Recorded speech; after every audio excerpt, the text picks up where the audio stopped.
একদম আমরা যদি বাইরের কিছু মুভি দেখি লাইক ওয়াল স্ট্রিট, হুম, হুম। ওখানে গর্ডন গেকোর যে ক্যারেক্টারটা, হুম, হুম, হুম।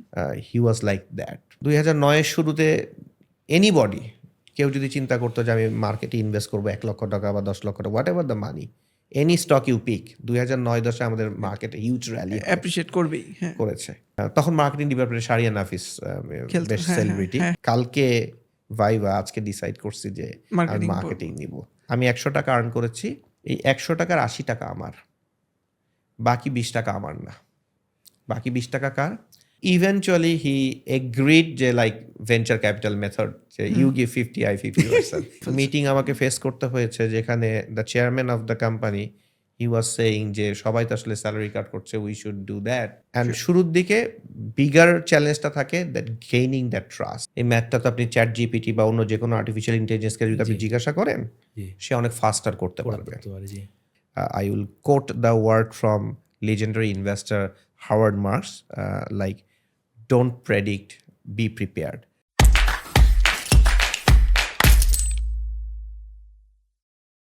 Assalamu alaikum and a very good evening to you all. This is Ahnaf Mohammad Tosif, welcoming you all at Insider Insight podcast. তাই আজকে we have got our guest Mr. Nafis Al Tariq, CFA bhai, and we both are from the same departments, Department of Finance, University of Dhaka. I'm from 24th and bhai is from 11th. So আজকে we will be figuring out the facts and figures of a successful corporate in the world of finance, এবং we will take you throughout his entire career journey, এবং ভাইয়ের সাথে আমরা আজকে details আলোচনা করব যে কিভাবে to establish your career in this sector, and in addition to that what might be the prospects and challenges in the future world. So introducing you all with Mr. Nafis Al Tariq, CFA. Thank you, Ahna. Thank you for inviting me. Welcome ভাইয়া। আজকে আমরা we are open to a lot of discussions, আমরা বিভিন্ন অ্যারিনার নিয়ে আলোচনা করব। প্রথমেই আমি শুরু করতে চাই ভাইয়া আপনার পার্সোনাল জার্নি থেকে। তো বর্তমানে আমরা আজকে আপনার নেম রেজিগনেশন শুনি, but we believe there is hard working Nafis Al Tareq 20 years back. হ্যাঁ, সেই নাফিস আল তারেকের সাথে আমরা আজকে একটু পরিচিত হতে চাই। আজকে ভাইয়া managing director Dhaka bank securities. তবে we want to roam around with your journey right from school, college, university, your first job, your first interview, your first promotion, and so on. How was the entire journey? What were the pitfalls? What were the ups and downs? Please take us through. আমার school life ছিল বগুড়া জেলা school. Okay. So school লাইফটা পুরোটাই বগুড়াতে কেটেছে, and our home district is also Bogura. আচ্ছা আচ্ছা and বগুড়াতে আসলে আমাকে সবাই যেভাবে চিনে সেটা হচ্ছে ক্রিকেটার হিসেবে। আচ্ছা আচ্ছা great. So I used to play cricket. আমি Bogura first division cricket league খেলেছি, আচ্ছা। ইন্টার স্কুল ক্রিকেট লিগ খেলেছি। আচ্ছা আচ্ছা আমি যখন ক্লাস 8-এ ছিলাম তখন আমি আন্ডার 19 বগুড়া টিমে খেলি, এবং প্রতি বছরই খেলেছি আপ টু 19 ইয়ার্স পর্যন্ত আর কি। আচ্ছা আচ্ছা সো আমি লেগ স্পিনার ছিলাম অ্যান্ড অলসো প্লাস ব্যাটসম্যানও ছিলাম। আলটিমেটলি ইচ্ছা ছিল ক্রিকেটার হওয়ার, বিকজ ক্রিকেটটা খুব পছন্দ করতাম। আচ্ছা স্কুলে আমি স্টুডেন্ট ভালোই ছিলাম, নট ব্যাড, বাট খুব যে লেখাপড়া করতাম তা না, খুব অল্পই পড়াশোনা করতাম, কারণ একটা বড় সময় আমার যেত আসলে খেলাধুলার পিছনে। ওকে সো ওখান থেকেই আসলে মাথায় একটা ভূত চাপে যে if I stay in Bogura তাহলে ক্রিকেটার হওয়া সম্ভব বোধহয় হবে না। আমাকে আসলে ঢাকায় যেতে হবে। তো ওখান থেকে আসলে আমি একটু ঢাকায় আসার প্ল্যান করি, কিন্তু ফ্যামিলি থেকে অনেক বাধা ছিল যে আসলে ঢাকায় না আসার জন্য আর কি। আচ্ছা আচ্ছা So what happens, one fine day I was like visiting another person who used to work in Janakantha. So Janakantha পেপারে আসলে নর্ডেম কলেজের যে ইয়েটা দিত, অ্যাডটা দিত যে সার্কুলারটা কবে ভর্তি পরীক্ষা হবে। তো আমার কোনো প্ল্যান ছিল না, হঠাৎ করে দেখলাম, দেখার পরে মনে হলো আচ্ছা এখানে তো আসলে অনেক ভালো ভালো স্টুডেন্টরা পড়াশোনা করে আর কি, আমার তো আসলে কোনো সুযোগ নাই, বাট ওয়াই নট ট্রাই। তো তারপর ফর্মটা নিলাম, ঢাকায় চলে আসলাম, এসে ফর্মটা নিলাম, পরীক্ষা দিলাম এবং চান্সও পেয়ে গেলাম। আমার আসলে কখনো ইচ্ছা ছিল না নর্ডেম কলেজে পড়ার, কারণ আমি জানতাম যে এখানে আসলে অনেক লেখাপড়া করতে হয়, অনেক ডিসিপ্লিন। আমার ইচ্ছা ছিল যে এমন একটা কলেজে পড়বো, সরকারি কলেজ, মেবি ঢাকা কলেজ হতে পারে, ক্লাসে যাব না, খেলবো, এরকম একটা প্ল্যান ছিল। তো যখন আসলে চান্স পেয়ে গেলাম তখন মনে হলো যে আচ্ছা একটা ভালো কলেজে চান্স পেয়েছি, so why not try. So তখন আসলে পড়াশোনার দিকে একটু মনোযোগ দিলাম। তারপরেও আমি বলব যে ফার্স্ট ইয়ারে আমি সেকেন্ড ডিভিশন খেলেছি ঢাকায়। আচ্ছা, আচ্ছা। এবং ওইটা খেলতে যেয়ে দেখা গেছে যে আমার ১টা-২টা কুইজ মিস হয়েছে। কিছু ২-১টা ক্লাস মিস হয়েছে এবং ১ম এ আমার রেজাল্টটা একটু ভালো ছিল। পরে খেলার কারণে একটু খারাপ হতে শুরু করল। তখন আবার নিজেকে একটু চেক দিলাম। যে না, আসলে খেললে তো সমস্যা হচ্ছে। তখন পুরোপুরি পড়াশোনায় মনোনিবেশ করি। অ্যান্ড মাশাআল্লাহ কলেজ লাইফে থ্রু আউট দ্য ২ বছর আমি 3rd হই। অ্যান্ড পরবর্তীতে জিপিএ 5, তখনকার দিনে তো আসলে এত জিপিএ 5 ছিল না আরকি। সো পাওয়াটা কঠিন ছিল। অ্যান্ড পরবর্তীতে ঢাকা বিশ্ববিদ্যালয়ে পরীক্ষা দিয়ে ঢাকা বিশ্ববিদ্যালয়ে চান্স পাই। ফিন্যান্স ডিপার্টমেন্টে যেহেতু আমাদের একটা শুরুর দিকে যারা থাকে আরকি, আমার যে পজিশন ছিল সেই অনুযায়ী আমি ফিন্যান্স নিতে পারতাম। কিন্তু খেলার ভূতটা আসলে তখনও যায় নাই। আচ্ছা। তখন মনে হলো যে কলেজের ২ টা বছর তো আসলে খেলি নাই। So why not try now? Why not try from the varsity team? So few of my seniors, তাদের সাথে একটু যোগাযোগ করলাম, যারা আসলে আমার স্কুল লাইফে সিনিয়র ছিল। তো একজন ভাইয়া ছিলেন, উনি মার্কেটিং ডিপার্টমেন্টে পড়তেন। তখন মার্কেটিং ডিপার্টমেন্টে শাহরিয়ার নাফিস খেলতো। বেশ হ্যাঁ, হ্যাঁ, সেলিব্রিটি। হ্যাঁ। সো তখন মানে তারা ন্যাশনাল আমাকে সেলিব্রিটি প্লাস মার্কেটিং এ খেলতো, তাই না? হ্যাঁ, তো তখন আসলে আমাকে মার্কেটিং এ যারা ছিল সিনিয়র ভাইয়ারা, তারা আমাকে খুব কনভিন্স করার চেষ্টা করল যে মার্কেটিং নে, মার্কেটিং নিতে। আমাদের টিমে খেলবি। হ্যাঁ। হ্যাঁ। And at the same time আমি ফাইন্যান্সে পড়েছি এরকম কিছু ভাইয়াদের সাথে কথা বললাম। সো কেউ আসলে ঢাকা বিশ্ববিদ্যালয়ে ভর্তি হতে চায়, ফাইন্যান্সে যদি এমবিএ বা ফাইনাল ইয়ারে কারো সাথে কথা বলে একটু ডিসকারেজই হবে। সো আমাকে অনেকভাবে ডিসকারেজ করে এবং পরবর্তীতে আমি ডিসাইড করি কালকে ভাইভা, আজকে ডিসাইড করছি যে আমি মার্কেটিং মার্কেটিং নিব। আচ্ছা। So I called my dad, but he was very unhappy and he intervened যে না, এটা ঠিক হবে না, বিকজ ফাইন্যান্স আসলে অনেক অপরচুনিটিস, তো তোমার ফাইন্যান্স নেওয়াটাই ঠিক হবে। তো ওই জায়গাটাই হি ওয়াজ ভেরি স্ট্রিক্ট। অ্যান্ড আমি আসলে অনেক সময়ই প্যারেন্টসের কথা শুনি নাই, অনেক কিছুই করছি প্যারেন্টসের কথা না শুনে। কিন্তু on that specific event specific event আমি শুনেছি। আব্বার কথা সো শুনছেন। আলটিমেটলি শুনে ফাইন্যান্স নিলাম। অ্যান্ড এরপরে যখন আমি ক্লাস শুরু করি তখন আমাদের আবার একটা টুর্নামেন্ট হচ্ছিল, inter batch. Inter batch tournament, যেহেতু আমরা 11 ব্যাচ, তখন আমরা junior batch, first year. So স্বভাবতই সিনিয়র ব্যাচের ভাইয়ারা খুব ভালো খেলে। তো তখন আমরা ওই টুর্নামেন্টটাই we become champion. I was the captain and I was like, senior brothers আমাকে তখন চিনে গেল। সবাই চিনে জানে। এতে করেই দেখা গেল যে তাদের সাথে একটা নেটওয়ার্ক হলো। And that network help me two, তাদের সাথে মেশার সুযোগ হলো। তখন পড়াশোনা রিলেটেড প্রশ্ন করতাম। তো আলটিমেটলি কি পড়তে হবে না পড়তে হবে এগুলো গাইডেন্স নিতাম। And one of the senior brothers, তার থ্রুতে উনি স্টক মার্কেটে ইনভেস্ট করতেন। সেই থ্রুতে স্টক মার্কেটে ইনভেস্টমেন্ট আমি প্রায় 3rd ইয়ারে একটু করা শুরু করি। আচ্ছা। One of my senior brothers from 9 batch, তার সাথে আমার পরিচয় হলো। উনি একটা সময় সিএফএ করার কথা বললেন যে উনি সিএফএ করবেন। তো তার থ্রুতে আমি সিএফএ কথা জানি। এবং তাদের পথ দিয়েই আমি আসলে দেখা গেছে যে তারা যখন দিল লেভেল 1টা পাস করলো, তখন আমি চিন্তা করলাম ওয়াই নট মি। সো ইউনিভার্সিটিতে I was reasonably good student and also result বেশ ভালোই ছিল। অ্যান্ড আমি 4th ইয়ারেই লেভেল 1টা পাস করে ফেলি এবং এমবিএ করার আগেই লেভেল 2 পাস করে ফেলি। এবং যখন আমি এমবিএ দিচ্ছি তখন আমি লেভেল 3 ক্যান্ডিডেট ছিলাম। So MBA final and level 3 এটা একসাথে ছিল, একই মাসে ছিল আরকি। So that was very challenging, but through extreme hard work it happened. টানা 3 বছরে 3টা লেভেল কমপ্লিট হয়ে গেছে। আচ্ছা। এরপরে দেখা গেছে যে যখন আমার এমবিএ ফাইনাল এক্সাম ছিল লেট মে, বাট মের 1st থেকে আমি একটা জব অফার পাই। সো ইট ওয়াজ একটা ছোট company, very 3 to 4 man based company, investment management company, but the person who was the owner of the company, he was from outside. So he used to invest in the global capital market. NRB না foreign? He's an NRB, but born and brought up বাইরে। So Wall স্ট্রিটে কাজ করেছে, অনেক commodity trading adviser নিয়ে কাজ করেছে। একদম আমরা যদি বাইরের কিছু মুভি দেখি লাইক ওয়াল স্ট্রিট, ওখানে গর্ডন গেকোর যে ক্যারেক্টারটা, he was like that, extremely tough person, খুবই শার্প, এবং তার আন্ডারে কাজ করে আমি অনেক কিছু শিখতে পেরেছি early in the career, তাই না? হ্যাঁ, that's that helped good. me. And over time I was in the sell side, buy side, so ultimately ব্রোকারেজে কাজ করেছি, ইনভেস্টমেন্ট ম্যানেজমেন্টে কাজ করেছি। যদিও ইনভেস্টমেন্ট ম্যানেজমেন্টেই শুরু থেকে বেশি কাজ করা হয়েছে, পরবর্তীতে ব্রোকারেজে আসে। ইভেন্চুয়ালি 2019 তখন আমি এটি ক্যাপিটাল অ্যাসেট ম্যানেজমেন্ট কোম্পানিতে সিইও হিসেবে জয়েন করি। অ্যান্ড সেখানে প্রায় মোট 2 ইয়ার্স কাজ করার পরে আমি 2021-এ ঢাকা ব্যাংক সিকিউরিটিজে ম্যানেজিং ডিরেক্টর হিসেবে জয়েন করি। আচ্ছা, তার মানে ইটস অলমোস্ট বিন 4 ইয়ার্স, তাই না? It's as a CEO I would say তাহলে 6 বছর, 6 বছর, 6.5 বছর আর তো ঢাকা হবে। ব্যাংক সিকিউরিটিজে 4.5 ইয়ার্স। 4.5 years. আচ্ছা, গ্রেট। তো ভাইয়া, to add to your story, এখানে বোধহয় আমরা দুজন হয়তো কিছুটা অ্যালাইন্ড। আমিও কিন্তু প্রফেশনাল ক্রিকেটার হওয়ার স্বপ্ন এবং মাই ট্র্যাক ওয়াজ দেয়ার। আমি ঢাকা মেট্রো আন্ডার 14 টিমে পরপর 2 বার খেলি। এরপর আন্ডার 15 ন্যাশনাল, যেটা 14 মেট্রোর পর আন্ডার 15 ন্যাশনালে আমি কিন্তু মেন স্কোয়াডে ছিলাম।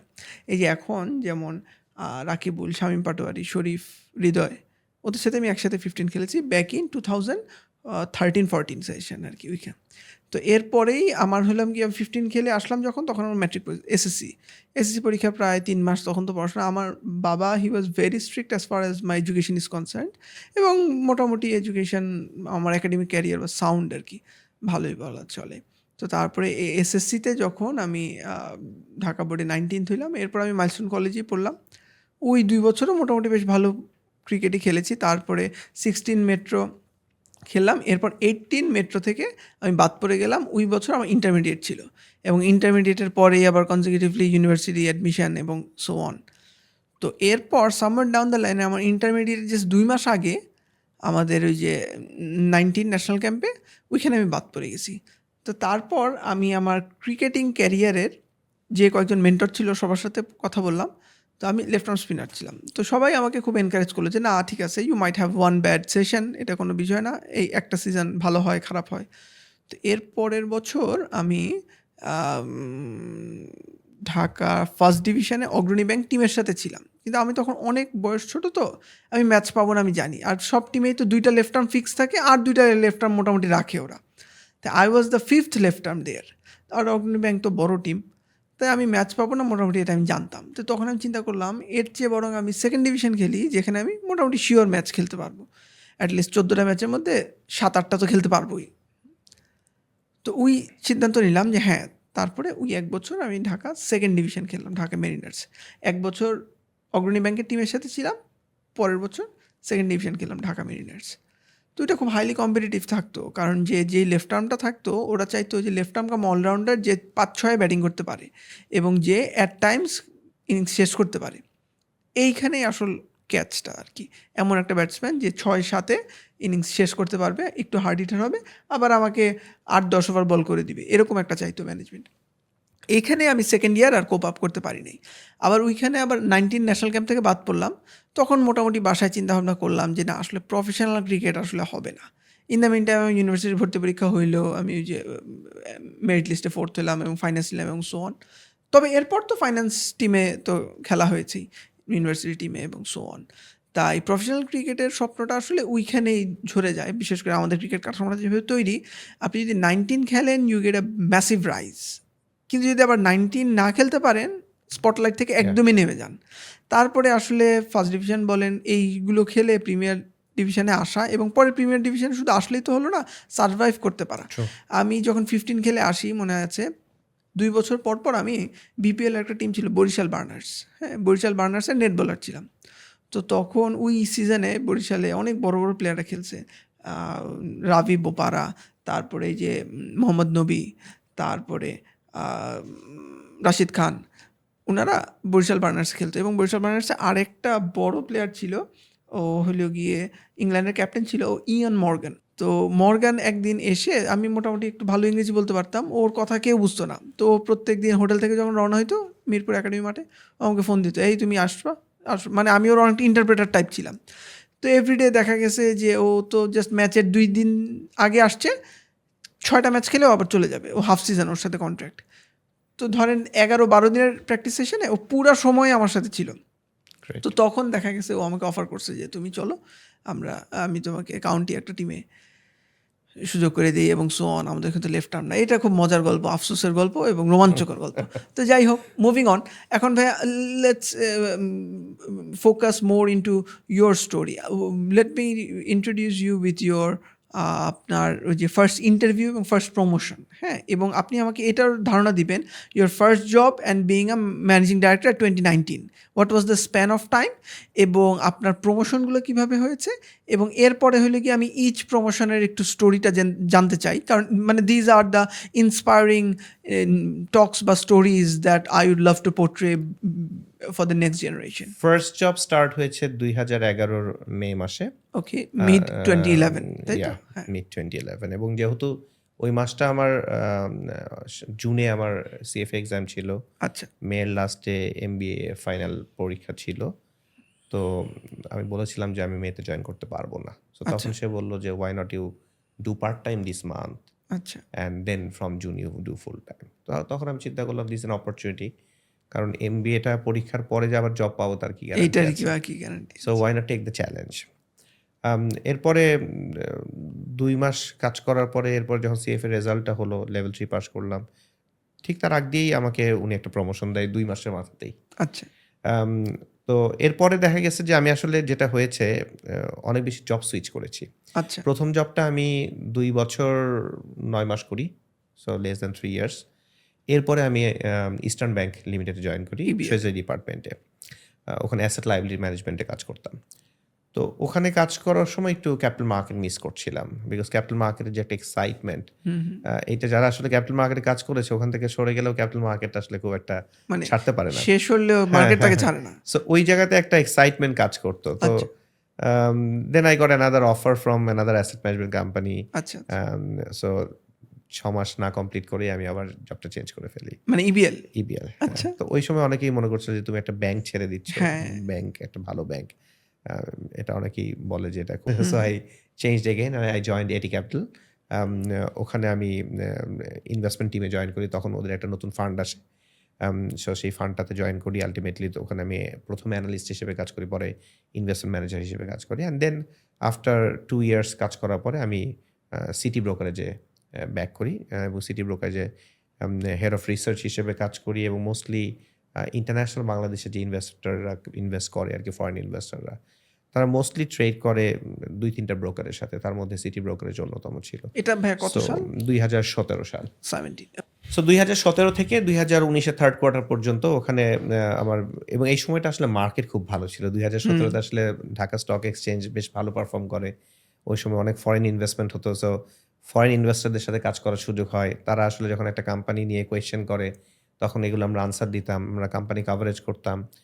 ওদের সাথে অনেক কল হতো। So it was very exciting period. Okay but towards the 2019-এর শুরু থেকেই আমার কেন জানি মনে হচ্ছিল যে the market is not going in the right direction. আচ্ছা আচ্ছা অ্যান্ড অলসো যে ব্রোকারেজে যে জবের এক্সাইটমেন্টটা, যেহেতু হাতের কাছে কাজ আস্তে আস্তে কমে আসছে, বিকজ আমার কাছে মনে হচ্ছে যে market is not going in to the right direction, and also foreigner আস্তে আস্তে আস্তে হয়তো তাদের ইন্টারেস্টটা কমে যাবে। ব্যাক অফ করছে হ্যাঁ। সো দ্যাট টাইম যেহেতু আমি আগে এটি ক্যাপিটালে কাজ করেছি, সো ওখানে একটা স্কোপ ছিল অ্যাজ এ সিইও হিসেবে জয়েন করার।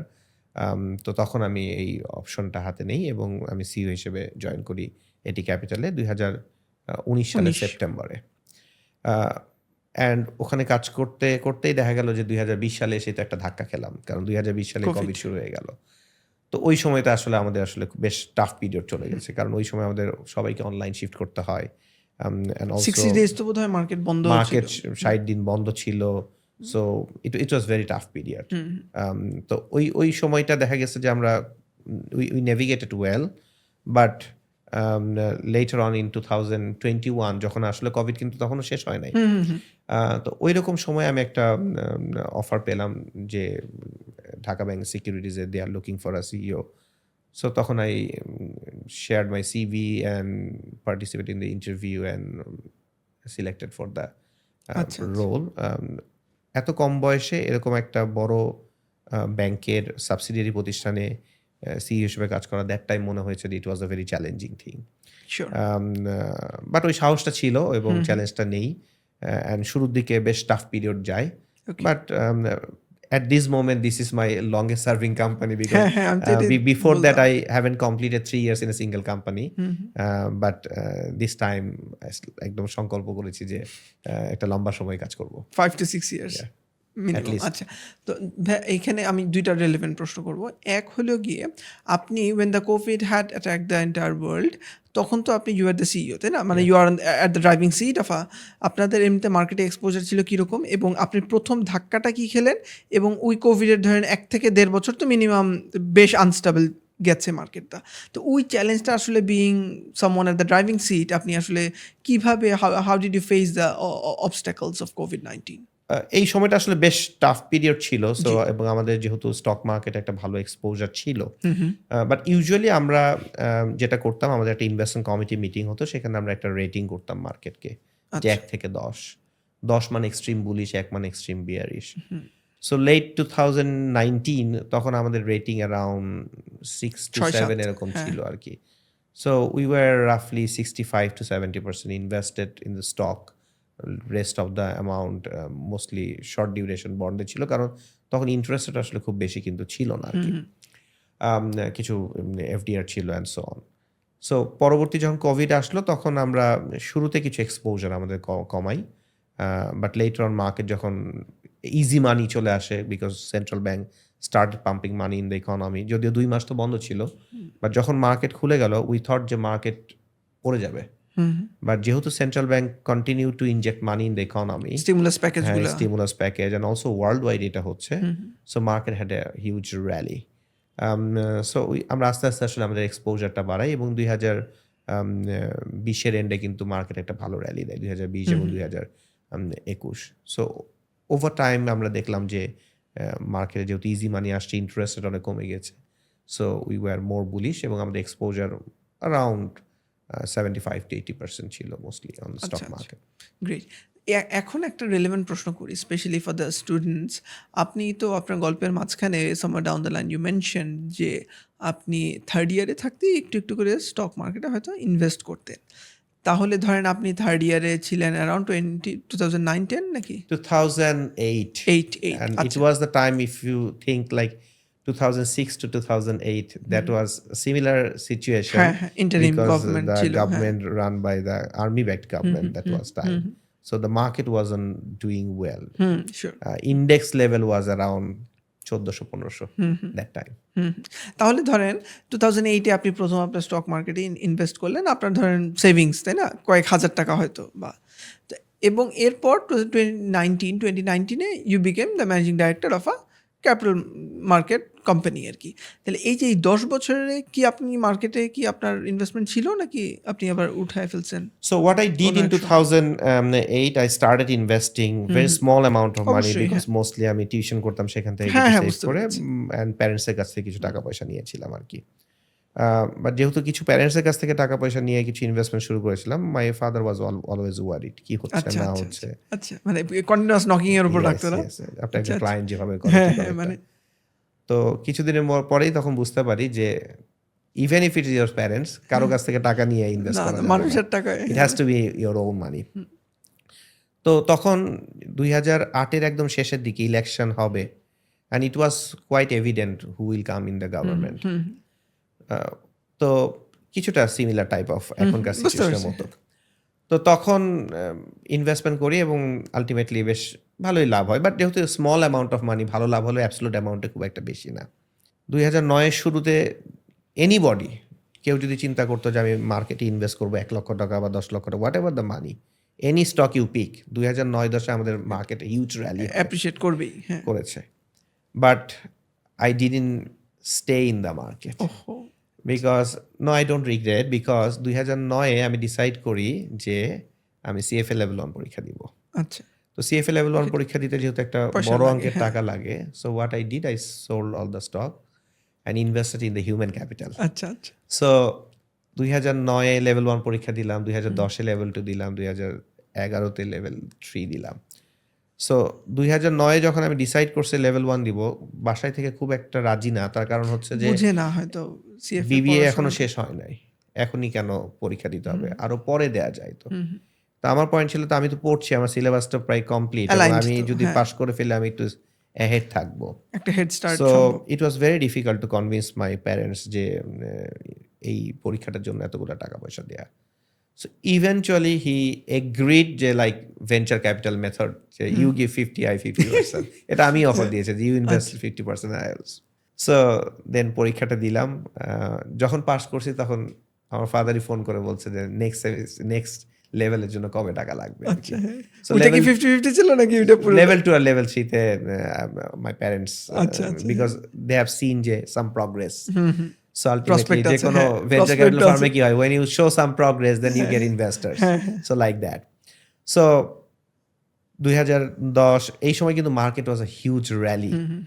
সো আমার ফ্রেন্ডসরা তখন অনেকে ইনভেস্ট করছে ঢুকতেছে মার্কেটে বাট খারাপ লাগতো everyone investing making money I am not doing that but ওইটা রেসিস্ট করি 2011-তে যখন লেভেল 3 পাস করলাম দেন জবেও বাই দিস টাইম আগেই জয়েন করে ফেললাম মেতে যেহেতু and I got married in 2012 and until 2012-এর সেপ্টেম্বর অক্টোবর আমার কোনো ইনভেস্টমেন্ট ছিল না মার্কেটে আনফর্চুনেটলি বলবো because we had a market crash by this time so 2010-এর ডিসেম্বর যখন মার্কেট ক্র্যাশ হলো 2011-12 was a very market bad 3 time. বছরে হাফে চলে আসে আর কি so I started investing from late 2012 and I carried this till COVID and then I moved into the fixed income segment initially and then in the real estate.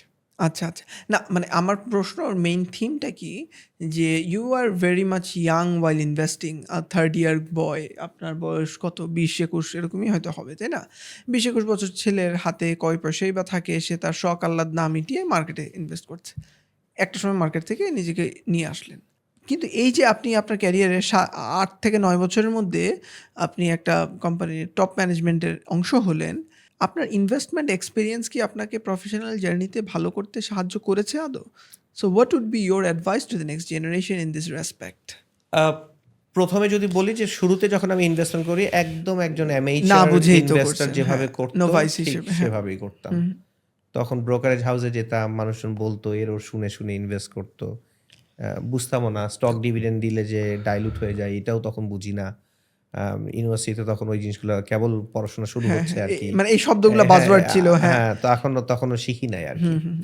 So but later on যখন আমি professionally কাজ শুরু করি তখন বুঝতে পারি যে ওইভাবে তো আসলে ইনভেস্টমেন্ট করা যাবে না এক্স্যাক্টলি তো অবভিয়াসলি যেহেতু প্রথমে শুরুটা ছিল অ্যামেচার অ্যান্ড পরবর্তীতে পড়াশোনা করে বুঝলাম যে আসলে কিভাবে করা উচিত ওই আঙ্গিকে বলবো যে it helped one thing it help শুরুর দিকে অনেক ভোলাটিলিটি ছিল সো আই আন্ডারস্টুড যে মার্কেটে কিছু এক্সপোজার থাকলে ভোলাটিলিটিটা যখন আপনি এক্সপেরিয়েন্স করেন এটা খুব পেইনফুল যদি you are on the wrong side of the volatility so পরবর্তীতে ওভার টাইম আমি বুঝতে পারি যে আসলে ডিসিপ্লিন ইনভেস্টিং করাটা is very very important because if you are investing in discipline ওয়েতে sometimes you will make money sometimes you কিছু will speculation lose হবে হ্যাঁ and lot will depend on luck so you should not rely on luck obviously luck will have some but you need to have a strategy of your own তাই না আপনার একটা so investment plan থাকা ultimately উচিত it helped in like I understood what not to do perfect আচ্ছা এরপর আমার আপনার কাছে আসলে জানতে চাওয়া প্রশ্ন would be a wrong term সেটা হলো যে আপনি তো you are the head of research of one company and এইখান থেকে দ্য প্যারাডাইম শিফট হ্যাঁ 2019-এ আপনি যখন managing director and CEO is a huge chair to sit on তাহলে এই ক্ষেত্রে আপনি আসলে নিজেকে কিভাবে তৈরি করেছেন এবং হোয়াট ওয়ার দ্য কি চ্যালেঞ্জেস এবং আপনি যখন ধরেন ওই ম্যানেজিং ডাইরেক্টর ইন্টারভিউটা ফেস করলেন you are the head of research ঠিক আছে একটা ডিভিশনের প্রধান ঠিক আছে কিন্তু ডিভিশনের প্রধান থেকে প্রতিষ্ঠানের প্রধান মানে the stairs are way lot different তাই না তাহলে এইখানে please advise us something so that we might implement that in our careers too যখন আসলে এটা আমি বলবো যে not just head of research তার আগেও যদি আমি চিন্তা করি আপনি যখন অ্যানালিস্ট ছিলেন সো যখন আপনি একটা প্রতিষ্ঠানে জয়েন করেন আপনি একজন অ্যানালিস্ট আপনি হয়তো একজন হেড অফ রিসার্চের আন্ডারে কাজ করছেন so every time you are being directed what to do exactly যে তুমি এটা করবা এই টাইম লাইনের মধ্যে এইটা করবা অ্যান্ড সো অন আমাকে এটা ডেলিভারি দিবা আপনি জাস্ট এক্সিকিউট করেন তাই না হ্যাঁ ব্রেইন ওয়ার্ক কম যখন আপনি হেড অফ দ্য ডিপার্টমেন্ট হন তখন কিন্তু আপনার অন্যদের দিয়ে কাজ করে নিতে করায় হচ্ছে। নেওয়া লাগবে হ্যাঁ আপনি সামটাইমস তাকে সুপারভাইজ করবেন তাদেরকে ডাইরেকশন দিবেন but you have to run that department you are responsible to the CEO for whatever activity happening in the department exactly and there are some sort of conflict with other departments as well এটা সব হতে প্রতিষ্ঠানেই পারে হবে হতে পারে হ্যাঁ but you try to do best for your department. Sure. But other department আসলে কি হচ্ছে ওই জায়গাতে আপনার খুব বেশি নলেজ Involvement তখন নাই, থাকে হ্যাঁ। না আর কি।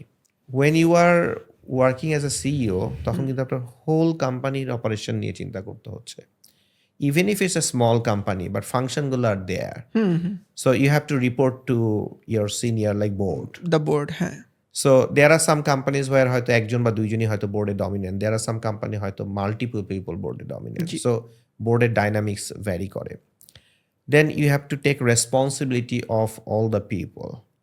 যেমন যখন আমরা কোভিড শুরু হয়ে গেল তখন কিন্তু ওয়ার্ল্ড ওয়াইড এবং বাংলাদেশেও বেশ কিছু কোম্পানি কিন্তু স্টার্টেড লেইং অফ পিপল। হ্যাঁ, খুব স্বাভাবিক। অনেকেই লে অফ না করলেও অ্যাটলিস্ট যে কাজটা করেছে সেটা হচ্ছে স্যালারি কাট করেছে, ইনক্রিমেন্ট তো বাদই, বরং স্যালারি কাট। অনেকেই স্যালারি কাট করেছে। সো এরকম Package একটা ছোট করে ফেলছে। মিটিং আমাকে ফেস করতে হয়েছে যেখানে the chairman of the company he was saying যে সবাই তো আসলে স্যালারি কাট করছে, we should do that because otherwise আমরা সার্ভাইভ করতে পারবো না। তো তখন এইটা আমি অনেক ভালোভাবেই ডিফেন্ড করি তাকে যে it's like we have to take care of the people as well. এরকম একটা টাফ মুভমেন্টে যদি আমরা স্যালারি কাট করি আর maybe this is too early because we don't know what will happen. You have to take responsibility of the people who are working under you as well because you are having a leadership role. Sure. And there are many roles like you have to work with the regulators. So your reputation in the regulatory body is important, whether market accepts you or not. So you have to have good relationship with the regulator, good relationship with the people who are working, like যখন আমরা mutual fund manage করি we had to work with trustee, custodian. So অনেকগুলো পার্টির সাথে কিন্তু আপনাকে involve হতে হচ্ছে। এই হিউম্যান ম্যানেজমেন্ট। সো তখন দেখা যায় আগে যে আমরা একটা কোর জায়গায় অনেক কাজ করতাম, ওই জায়গাতে অনেক ফোকাস দিতাম, এখন কিন্তু আপনাকে অনেকগুলো ফাংশনগুলোকে এক জায়গায় করতে হচ্ছে। সো এইটা ওয়াজ কোয়াইট চ্যালেঞ্জিং। এবং যেহেতু আমি asset management company, that was a very small company, 8 to 9 people, but ওখান থেকে যখন আমি Dhaka bank securities Aslam, it's a bigger company and under a bigger brand. So ultimately এখানে আরও চ্যালেঞ্জ এবং বিগার বোর্ড। সো এই চ্যালেঞ্জটা আরও অনেক বেশি ছিল।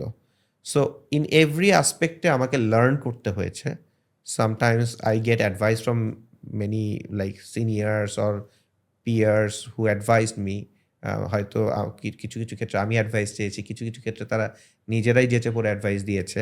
So and you evaluate which advice to take and which advice not to take. So সবকিছু বুঝে আপনার কোম্পানির কালচারটা বোঝা is very, because each company is different.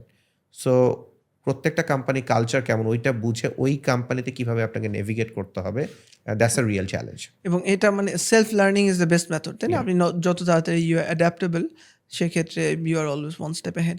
এক্ষেত্রে মানে গিভেন ইউর কারেন্ট রোল, হ্যাঁ, আপনার বর্তমান বোর্ডে তো নিশ্চয়ই ঢাকা ব্যাংকের এমডি আছে এবং ঢাকা ব্যাংকের বোর্ডের 4-5 জন আছে, 2-3 জন ইন্ডিপেন্ডেন্ট ডাইরেক্টর থাকতে পারে। তো when you took the seat, হ্যাঁ, ব্যাক ইন 2021 আই গেস, তখন যে এমডি মারুফ ভাই বোধহয় তখন No, that time Mr. Imranul Haq was the আচ্ছা, MD and উনি গত বছর পরলোক গমন করেন। আচ্ছা। He was suffering from cancer 2 years back. আচ্ছা। এরপরে হয়তো মারুফ ভাই আসেন, তাই না? আচ্ছা, তো মানে আমি যেটা বলতে চাচ্ছি, when your parent is extremely strong, you are under better governance, at the same time extreme supervision, এটাও কিন্তু ঠিক। আপনার অ্যাট টাইমস আপনার অ্যাকাউন্টেবিলিটিটা অনেক বেশি। আপনার বোর্ডে যারা বসা তারা তো they have been dealing with millions every other year. তো এই ক্ষেত্রে আসলে এই চ্যালেঞ্জটার জন্য মার্কেটের যারা টপ কর্পোরেট হতে চায়, হ্যাঁ, যারা এখনও মিড ম্যানেজার, হ্যাঁ, 5-6 to 7 years within there career, তাদেরকে আপনি আসলে কি অ্যাডভাইস দিবেন? যে ধরেন একটা ছোট প্রতিষ্ঠানের ড্রাইভিং সিটে থাকাটা যতটা সহজ, বড় প্রতিষ্ঠানে এসে মানে এই প্যারাডাইম শিফটটা কিন্তু অনেক বেশি হয়ে যায়, যেটা আর আপনার ক্ষেত্রে হয়েছে নিশ্চয়ই, হ্যাঁ। তাহলে এই ক্ষেত্রে মানে just point out 3 or 4 advices, how would someone prepare himself for this massive challenge? Obviously, continuous learning is important, not just the core function you are doing. The people management, dealing with seniors, dealing with juniors, dealing with regulatory bodies, multifunction ekhane very important. And also when in doubt, like take guidance from like seniors, mentors, because since there was a managing director, I could take some guidance from him, or there are other people's like CFOs or other department heads. At least I can take guidance from them. Under this scenario, what is the company's practice, or how should I go about it? Should I go fast or should I go slow? What the board require? এবং as you have interaction with the board more and more, you get to know about them.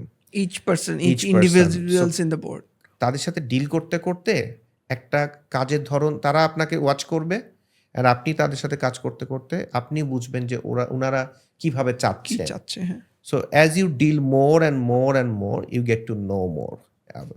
তাতে করে আপনি যদি ভালো কাজ করেন আপনার প্রতি তাদের ট্রাস্ট জন্ম নিবে। শিওর। অ্যান্ড শুরুর দিকে বিগার চ্যালেঞ্জটা থাকে দ্যাট গেইনিং দ্যাট ট্রাস্ট, এবং এইটা আপনার কম্পিটেন্সি ইন্টিগ্রিটি এটার মাধ্যমে আসবে। অ্যান্ড আপনি যে কাজটা করছেন এটা কিন্তু হয়তো আপনার মনে হতে পারে যে আমি কাজ করছি, নোবডি ইজ ওয়াচিং মি, না, but market is always watching you. জি, So people will get good or bad information about you depending on how you work. Sure. So people will give feedback that this person is doing that. So that's why আপনার প্রত্যেকটা কাজ যখন আপনি করবেন এইটা with professionalism করাটা is very important, because আমরা যেহেতু একটু আগে স্পোর্টসের কথা বললাম, স্পোর্টসে একটা সুবিধা হচ্ছে whether you are playing well or not স্কোরসের মাধ্যমে জানা যায়, and you can watch. Numbers are জাজিং ইউ, Yes. তাই না? Similarly, professional worldেও কিন্তু you are making points. Each dealing A whether you are gaining some points, sometimes Is it a green light or a red yes. light? হ্যাঁ। And এই information গুলো বিভিন্ন ভাবে কিন্তু আপনার মার্কেটে ছড়ায় ছড়ায় যায়। হ্যাঁ। So if you do well, people will talk good about you. Sure. If you don't do well, people won't talk about you, like good things বলবে না।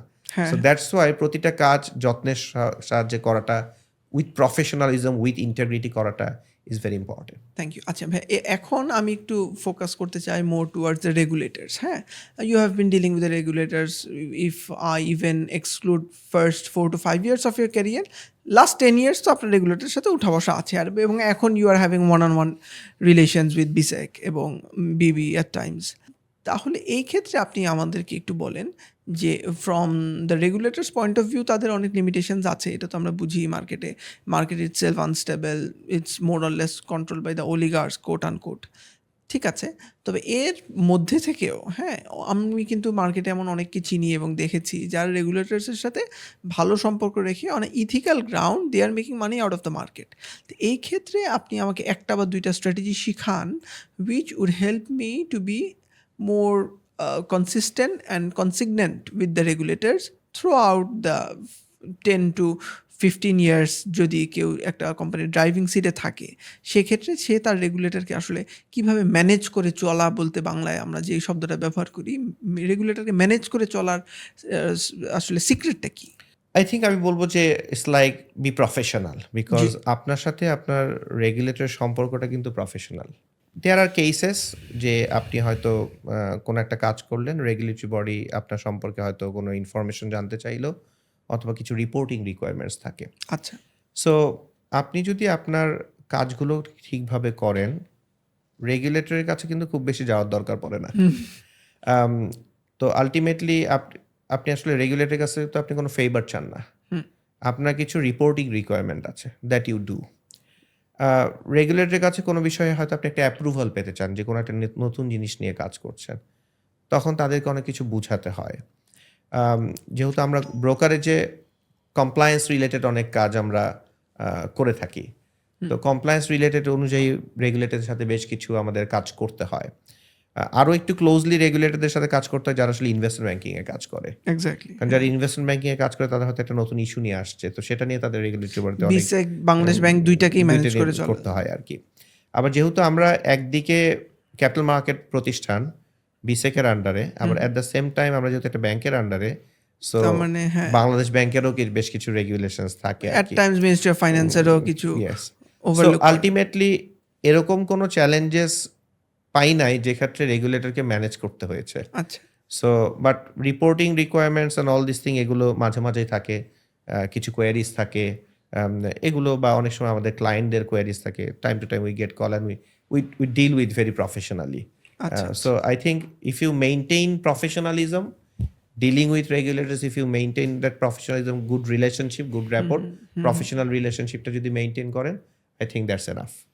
Now let's dive into the capital market of Bangladesh itself. আমি আপনার থেকে being a capital market expert, আমি আপনার থেকে জানতে চাই যে since you are in the market for at least আপনার প্রফেশনাল ক্যারিয়ার তো মিনিমাম 14-15 ইয়ার্স তো অবশ্যই বলা চলে। সেক্ষেত্রে what are your predictions post election to the market? এবং বর্তমান আসলে মার্কেটের since the government itself is unstable, the entire financial market is going through a paradigm shift, তাহলে এই মুহূর্তে মার্কেটে আসলে সবচেয়ে বড় চ্যালেঞ্জগুলো কি কি? Greater challenges আমি বলবো যে to bring the investor trust. Sure. Because last 15-20 years we haven't done enough justice to the market. G G We collectively haven't done enough justice to the market. I myself is a part of that group. So যেহেতু we haven't done enough justice to the market is not also Being just to us. Yes, it's like মার্কেটের overall ট্রাস্টটা অনেক কমে আসছে আর কি। So এখন এই ট্রাস্টটাকে restore করতে হবে এবং এই ট্রাস্টটাকে রিস্টোর করতে গেলে আসলে একদিনে বা 1-2 বছরে কিছু হবে না। সম্ভব না। যেহেতু আমরা over a long periods of time আমাদের ট্রাস্টটা অনেক কমে গিয়েছে। So we need many years of good work To to rebuild revamp, that হ্যাঁ। trust. However, there are some short-term issues as well, like যেহেতু আমাদের সামনে ইলেকশন আছে, at this moment the consensus expectation হচ্ছে যে ফেব্রুয়ারিতে হতে পারে বা হবে। Obviously there are some people who are doubting যে হবে কিনা। তো এগুলো নিয়ে আসলে সবসময় আলোচনা থাকবে। এটা একটা আলোচনা nobody থাকবে। knows about it, but it's important to have a government mandated by the people of the Bangladesh. G. That is important. So once that happen, what will happen? Many people are actually at this moment are not investing because they are worried about what might happen, whether the election will happen or not, or in what form এ হবে। এগুলোর দ্বারা people খুব worried. হ্যাঁ, মানে এই macro economic phenomena গুলো তো আসলে ইনফ্লুয়েন্স Yes, and করে also market। businesses যারা আছে বড় বড় লাইক কোম্পানিজ তারাও নতুন কোনো প্রজেক্টে এখন যাবে না। মানে প্রাইভেট তারা সেক্টর একটু investment is private extremely sector limited. investment so এরকম একটা পিরিয়ডে কিন্তু আসলে মার্কেট খুব স্থবির থাকে, এটাই এটাই স্বাভাবিক স্বাভাবিক। ইনডিসিশনে থাকে। অবভিয়াসলি ইন্টারেস্ট রেট অনেক হাই ছিল, সেখান থেকে কিছুটা কমে আসছে লাস্ট ফিউ ডেজ, কিছুটা বেড়েছে, but overall is down. We expect যে once new government comes maybe তারা বিজনেস ফ্রেন্ডলি কিছু ম্যাক্রো পলিসিস তৈরি করবে। সেক্ষেত্রে উই উড এক্সপেক্ট যে once inflation come down, interest will come down, and normally interest কমে আসলে it's good for the long duration assets, especially equities. However, regarding prediction, usually I don't predict. আমি বলবো যে I will quote the word from legendary investor Howard Marks, like don't predict, be prepared. So he suggested যে আমরা আসলে predict করতে পারবো না। Predict করলে কোনোবার রাইট হবে, কোনোবার রং হবে, বাট মোস্টলি প্রেডিকশন করে খুব একটা লাভ নাই আর কি। দ্য সেম থিংস 2025 সালে লেটেস্ট একটা বই এসছে বাই ব্যারি রিটলস, যেখানে বলা হচ্ছে যে হাউ নট টু ইনভেস্ট। সেখানেও একটা চ্যাপ্টার আছে যেটার নাম হচ্ছে নোবডি নোজ এনিথিং। সো আমরা এই সকল পডকাস্ট বা বিভিন্ন মিডিয়াতে এসে অনেক বলি যে মার্কেট এমন হবে, মার্কেট 6,000 যাবে, 10,000 যাবে, নোবডি নোজ মার্কেট কোথায় যাবে। Rather what Howard Marks says, try to understand where we are. So in his book in mastering market cycle, সেখানে সে বলেছে যে আমি সাইকেলের কোন জায়গাটায় আছি। Obviously you can not indicate যে আমি সাইকেলের একদম বটমে আছি বা সাইকেলের একদম পিকে আছে, ওটা বলতে পারবো না, কিন্তু প্রগ্রেশনটা কোথায়, ডাউন ট্র্যাজেক্টরিটা ওটা বলতে পারবো। So if we can identify where we are at the cycle, তাহলে we can take position accordingly, then the market will take care of itself. Obviously have to give. আজকে হয়তো আমরা বলতে পারি যে মার্কেটে অনেক স্টক আছে extremely cheap, but cheap doesn't mean it will go up tomorrow. আবার দেয়ার আর পিরিয়ডস যখন মার্কেট অনেক র্যালি করে, আমরা অনেক সময় বলি market is over valued, but over valued doesn't mean it will fall tomorrow. So ultimately if you can identify যে valuation লেভেলে আমরা কোন জায়গাটায় আছি, মার্কেট সাইকেল লেভেলটায় আমরা কোন জায়গায় আছি, build your portfolio around that. Then you have to have some long-term horizon so that it will phase out over that. কারণ হয়তো আপনার প্রেডিকশন হচ্ছে যে মার্কেট, আপনি মনে করছেন market over valued, but next 2 বছর হয়তো মার্কেট আর ওভার ভ্যালিউড থাকলো। আপনার হয়তো মনে হচ্ছে মার্কেট এখন অনেক আন্ডার ভ্যালুড, হয়তো নেক্সট আর 6 মাস আন্ডার ভ্যালুড থাকলো। That can happen in all over the world. Sure. So ultimately rather than predict you should prepare, like যে আমার সাইকেল অনুযায়ী আমি পজিশন নিব and I will prepare for alternative scenarios as well, যে আমার একটা normal prediction থাকতে পারে, সেটা যদি রাইট না হয় তাহলে আমার পোর্টফোলিও কেমন পারফর্ম করবে সেটার জন্য আমার একটা হেজিং দরকার আছে। পারফেক্ট। আচ্ছা, তাহলে এখন ভাইয়া আমি মানে we are almost summing it up. সেক্ষেত্রে আমি এটা আপনাকে বলতে চাই যে you must be known to the fact that we are missing IPOs for last couple of years now, হ্যাঁ? এবং বিশেষ করে after the Islami bank collapse 2021-2022 ওই সময়টাতে many of the foreign investors যারা মিডল ইস্ট থেকে হয়তো আসতো মার্কেট থেকে চলে গেছে, both capital market and money market তো অবশ্যই। তো এর পরবর্তীতে আসলে we have the elections ahead. এই মুহূর্তে আসলে আপনি বিং আমাদের মার্কেটে যদি ইনভেস্টার সাইডে দুইটা ভাগ করি, একটা হলো ইনস্টিটিউশনাল ইনভেস্টার, আর একটা হলো ক্ষুদ্র বিনিয়োগকারী এসএমইজ। তাহলে আসলে এসএমইদের জন্য ইনস্টিটিউশনাল ইনভেস্টাররা তারা খুব সহজে মার্কেট থেকে বের হয়ে যেতে পারে, তাদের জন্য সিদ্ধান্ত নেওয়াটা তুলনামূলক সহজ। কিন্তু যারা ক্ষুদ্র বিনিয়োগকারী তারা তো আসলে চাইলেই তার খুব সামান্য ক্যাপিটালটা মার্কেট থেকে তুলে নিয়ে আসলাম এবং এরপরে আমি মার্কেট থেকে বের হয়ে কি 6 মাস 1 বছর থাকবো নাকি 2 বছর থাকবো নাকি 1 মাসে আমি আবার মার্কেটে ফেরত যাব, এই সিদ্ধান্তটা নেওয়াটা তাদের জন্য কঠিন। আপনি আমাকে জাস্ট উইদিন টু লাইন্স ক্ষুদ্র বিনিয়োগকারীদের অ্যাড্রেস করে আপনি আমাকে একটা অ্যাডভাইস দেন এই মুহূর্তে, একদম we are standing somewhere at the end of 2025, এই মুহূর্তে ক্ষুদ্র বিনিয়োগকারীদের আসলে কি করা উচিত মার্কেটে? ভেরি গুড কোয়েশ্চেন, বাট আমি আপনার কোয়েশ্চেনের যে পয়েন্টটা সেখানে একটু ডিসএগ্রি করব যে আচ্ছা। ইনস্টিটিউশনাল ইনভেস্টর সহজে বেরিয়ে যেতে পারে বা ক্ষুদ্র বিনিয়োগকারীরা পারে না।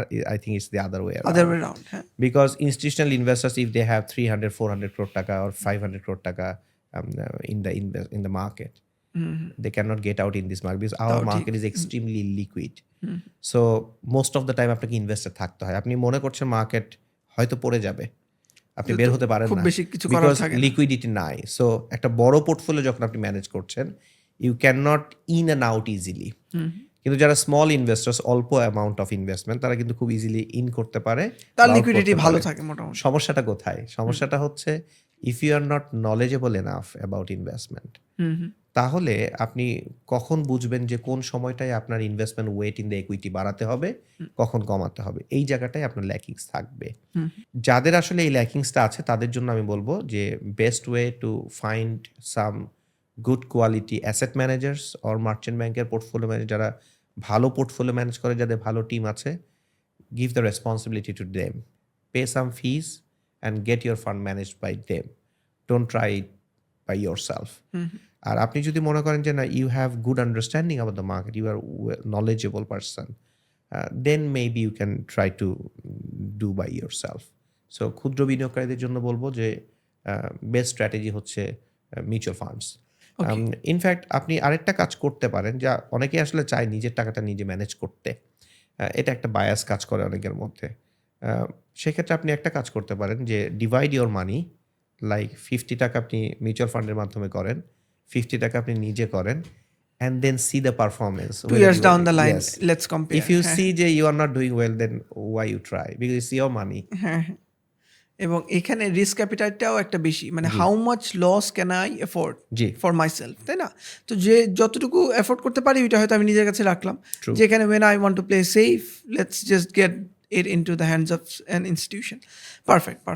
এখন ভাই let's get into more of your personal stuff. আপনি আমাকে just advise me a couple of strategies for managing personal finance while you are a student, while you are a 5-year corporate, and as someone who's almost 15 years down his career like you.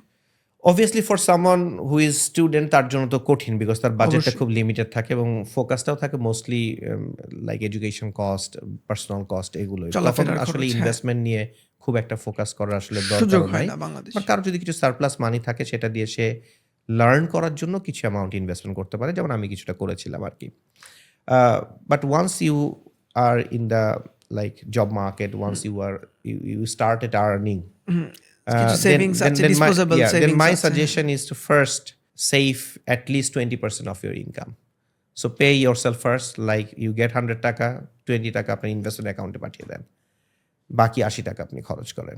If you can save more is better because early years আপনি যত বেশি save করবেন এইটার compounding হওয়ার পরে আপনার বেনিফিটটা অনেক বেনিফিটটা ওই আসবে রকমই আরকি। দিবে। হ্যাঁ, so try to save at least 20%. Think yourself like আমি 100 টাকা আর্ন করেছি, এই 100 টাকার 80 টাকা আমার, বাকি 20 টাকা আমার না।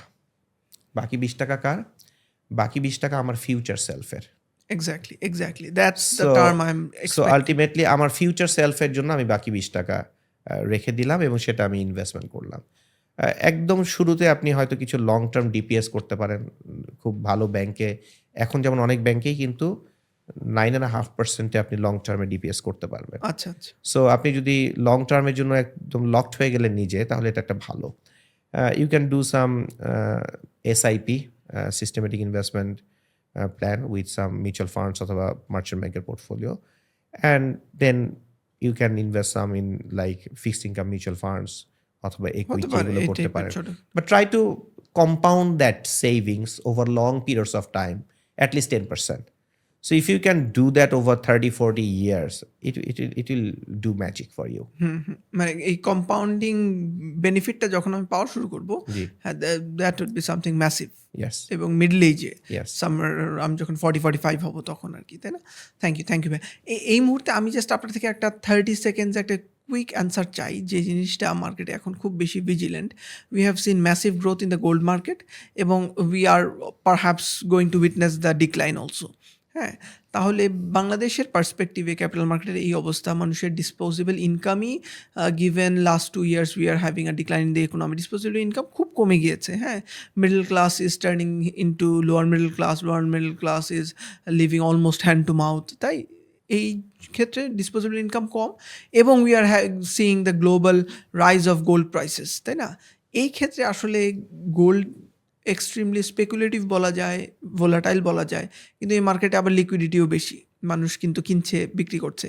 তাহলে এই অবস্থায় comment something on the gold prices বা gold market as an investment versus the capital market, just 30 seconds. Gold খুব ভালো একটি ডাইভার্সিফিকেশন নিয়ে আসে আপনার ওভারঅল Exactly, হ্যাঁ, বাংলাদেশের perspective এ। নট জাস্ট বাংলাদেশ, গ্লোবালি আচ্ছা, it has very low correlation with your overall portfolio. হ্যাঁ, but at this moment gold নিয়ে এত কথাবার্তা কেন হচ্ছে? Because it has a recent times a very strong rally. যখন একটা অ্যাসেট ক্লাস অনেক র্যালি হয় তখন এটা নিয়ে সবাই কথা বলে, এটাই স্বাভাবিক। And people started investing in that asset class. So আমরা যদি বলি যে গত 5 বছরে গোল্ডের কত পার্সেন্ট বেড়েছে, মেবি 20-25% বা এরকম এরকম তো market হবেই, বেড়েছে হ্যাঁ। আর কি। But in the last 50 years গোল্ডের এভারেজ রিটার্ন কেমন? It will be around 7.5. আচ্ছা, লাস্ট 50 years S&P 500 এর রিটার্ন 10.5%. আমাদের মার্কেট আনফরচুনেটলি পারফর্ম আমরা খারাপ, হ্যাঁ, আমাদের অবস্থা খারাপ। কিন্তু আমাদের দেশে আবার যদি আমরা দেখি যে গোল্ডে যে আপনি ইনভেস্টমেন্ট করবেন, গোল্ড বেস কোনো ডেরিভেটিভ নাই।